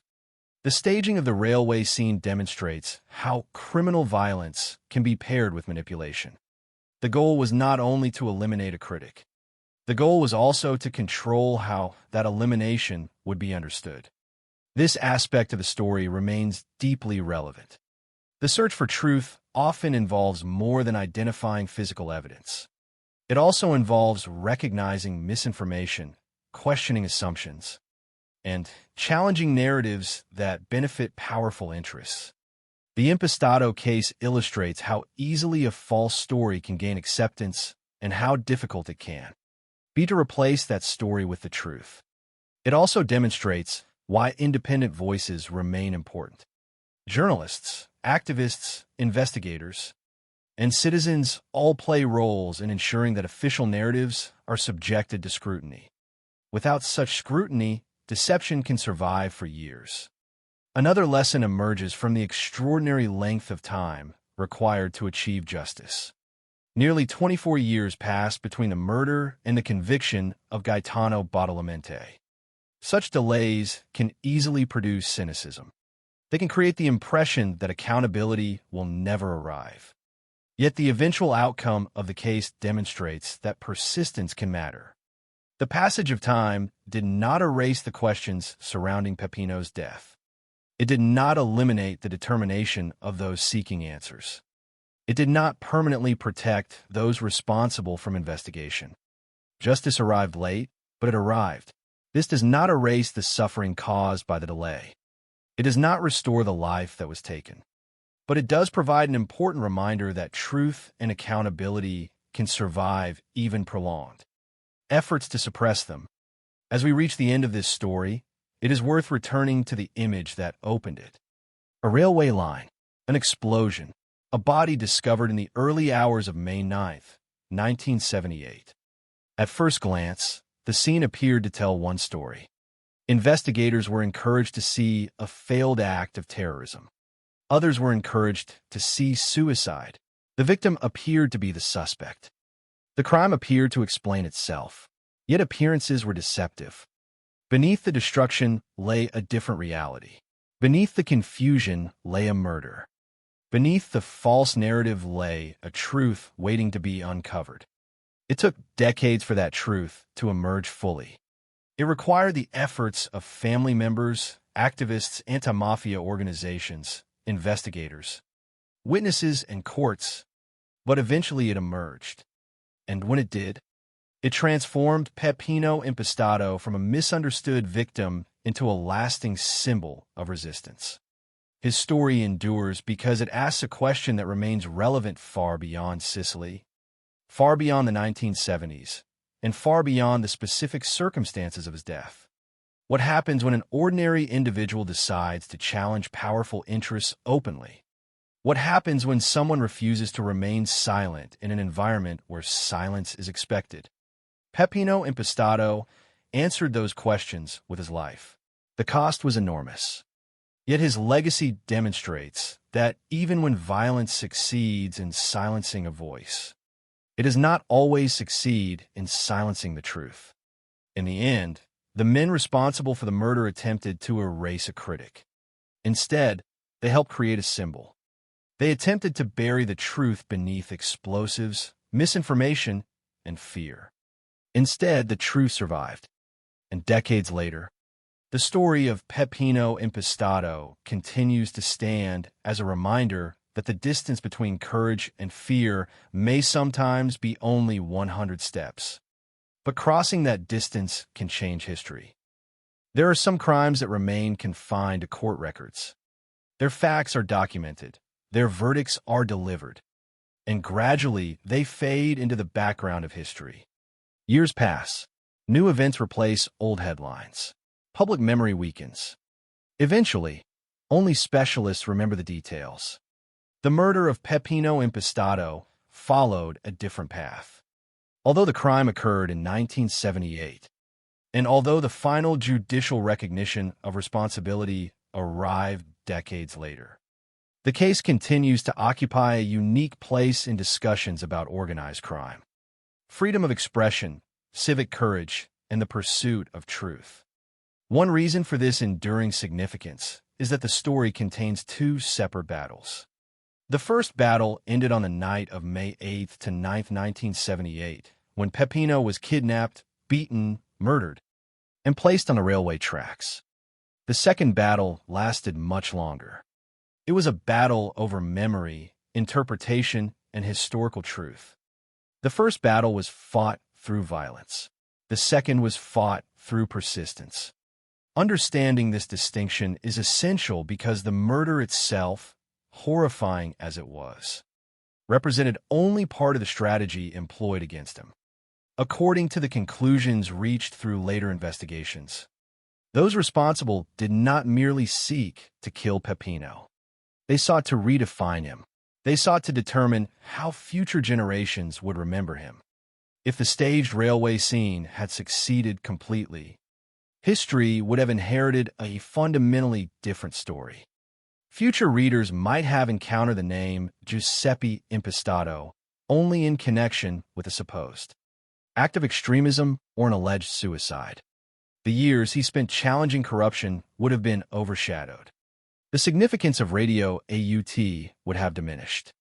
The reasons he became a target would have disappeared behind misinformation. In that alternate version of history, the murderers would have achieved something beyond physical elimination. They would have controlled the narrative. Yet that outcome never fully materialized. The truth encountered resistance. At first, the resistance came from a relatively small group of people, family members, friends, supporters, and anti-mafia activists. They possessed no extraordinary power. They did not control national media. They could not instantly reopen investigations. What they possessed was conviction. They believed the official narrative was wrong. They believed Peppino had been murdered, and they refused to abandon that belief simply because it conflicted with prevailing assumptions. Throughout the decades that followed, this determination became one of the defining features of the case. The story demonstrates that truth is not always self-executing. Facts do not automatically triumph over falsehood. Sometimes they require advocates. Sometimes they require people willing to continue speaking when others have stopped listening. Sometimes they require extraordinary patience. The Impastato case provides a striking example of this reality. For nearly 24 years, the search for justice continued. Such a period is difficult to comprehend fully. Entire political eras can begin and end within 24 years. Children become adults. Careers unfold. Communities change. Yet throughout that time, the essential question remained the same. What really happened to Peppino Impastato? The eventual answer carried significance beyond the individual case. When the courts ultimately concluded that the murder had been ordered by Gaetano Badalamenti and carried out as part of a mafia operation, they did more than convict a criminal figure. They corrected the historical record. They formally acknowledged that the victim had been telling the truth about the danger surrounding him. They acknowledged that his activism had made him a target. They acknowledged that the apparent story presented by the railway explosion had been a carefully constructed deception. In many respects, this recognition represented a victory not only for Peppino's family, but also for the broader principle that truth matters, even when powerful interests attempt to suppress it. The legacy of the case is therefore inseparable from the broader struggle against organized crime in Italy. Throughout the 20th century, numerous individuals challenged mafia influence in different ways. Some worked within institutions. Some operated through journalism. Some organized politically. Some simply refused to remain silent. Peppino belonged to this larger tradition of resistance. Yet his story possesses characteristics that make it especially memorable. Perhaps the most striking is the fact that he emerged from a family environment connected to the world he ultimately opposed. This aspect of the story continues to resonate because it reminds us that personal history does not always determine personal destiny. People are influenced by their surroundings, but they are not necessarily defined by them. Peppino's life illustrates the possibility of choosing a different path, even when that choice carries significant consequences. Another reason the story remains powerful is the simplicity of the tools he used. He did not possess enormous resources. He did not command institutions. He did not hold high office. He used a local radio station. He used public speech. He used satire. He used political activism. These are ordinary instruments by historical standards. Yet they proved significant enough to alarm individuals who possessed far greater power. This reality reveals something important about influence. Influence is not always measured through wealth, weapons, or formal authority. Sometimes influence emerges through credibility. Sometimes it emerges through persistence. Sometimes it emerges because people trust a voice that consistently challenges what others prefer to leave unquestioned. Peppino became that kind of voice. His example also highlights the relationship between fear and silence. Organized crime depends upon many factors, but one of the most important is often the belief that resistance is futile or dangerous. Fear discourages questions. Fear discourages criticism. Fear encourages isolation. Individuals who challenge that dynamic threaten more than specific criminal activities. They threaten the atmosphere that allows those activities to continue. By speaking publicly and repeatedly, Peppino disrupted that atmosphere. Whether through political activism or radio broadcasts, he demonstrated that criticism was possible. This may help explain why later generations came to view him as a symbol rather than merely a victim. Symbols emerge when individual experiences reflect broader truths. In Peppino esse case, the broader truth involved the importance of confronting systems sustained by silence. The story also serves as a reminder of the limitations of appearances. The railway tracks appeared to tell one story. The explosion appeared to support certain conclusions. Initial assumptions appeared persuasive. Yet appearances proved misleading. The lesson extends far beyond this specific case. Investigations, journalism, and historical research all depend upon the willingness to question first impressions. Sometimes the most obvious explanation is correct. Sometimes it is not.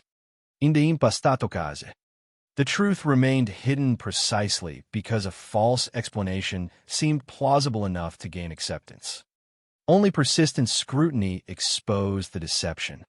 This aspect of the story continues to hold relevance today. Societies constantly encounter competing narratives. Information circulates rapidly. Assumptions form quickly. The Impastato case demonstrates why skepticism, evidence, and careful investigation remain essential. It demonstrates how easily misinformation can obscure reality and how difficult it can be to reverse that process once it begins. Yet perhaps the most enduring lesson concerns memory itself. The individuals responsible for the murder attempted to erase a problem. They sought to remove a critic whose influence they found threatening. Such actions are often motivated by a simple expectation: once the person is gone, the problem will disappear as well. History repeatedly shows that this assumption is not always correct. Sometimes the death of a critic amplifies the message that critic was trying to communicate. Sometimes attempts at suppression draw greater attention to the ideas being suppressed. Sometimes a victim becomes a symbol precisely because others recognize the injustice of what occurred. In Peppino's case, that transformation unfolded gradually. It was not immediate. It required years of effort. It required legal recognition. It required public discussion. It required cultural remembrance. But eventually it happened. Today, his name is associated not with the false narrative constructed after his death, but with the values he defended during his life. That outcome carries a certain historical irony. The perpetrators sought silence. Instead, they contributed to creating a legacy that continues to speak. They sought obscurity. Instead, they helped create a story that remains widely remembered. They sought to destroy credibility. Instead, later investigations confirmed the essential reality that Peppino had been targeted because of his willingness to challenge mafia power openly. In this sense, the final chapter of the story extends beyond courts and convictions. It concerns the relationship between truth and time. False narratives can survive for years. Powerful interests can influence investigations, public opinion, and institutions. Yet the passage of time does not always benefit deception. Sometimes time creates opportunities for evidence to emerge, for witnesses to speak, and for assumptions to be re-examined. The Impastato case demonstrates this possibility. The truth arrived slowly. It arrived imperfectly. It arrived after extraordinary delays. But it arrived. As we close this story, the image that remains is not the railway line, the explosion, or even the courtroom verdict delivered decades later. The image that remains is simpler. A man standing before a microphone in a small Sicilian town, refusing to accept that fear should determine what could be said aloud. A man who believed that powerful people could be questioned. A man who believed that corruption should be exposed. A man who continued speaking despite understanding the risks. The tragedy of Peppino Impastato's life is that he paid the ultimate price for those beliefs. The significance of his legacy is that those beliefs survived him. And that may be the most important conclusion of all. The murder succeeded in ending a life. It failed to end the story. The story endured. The truth endured. And in the decades that followed, both became stronger than the silence that had once been imposed upon them.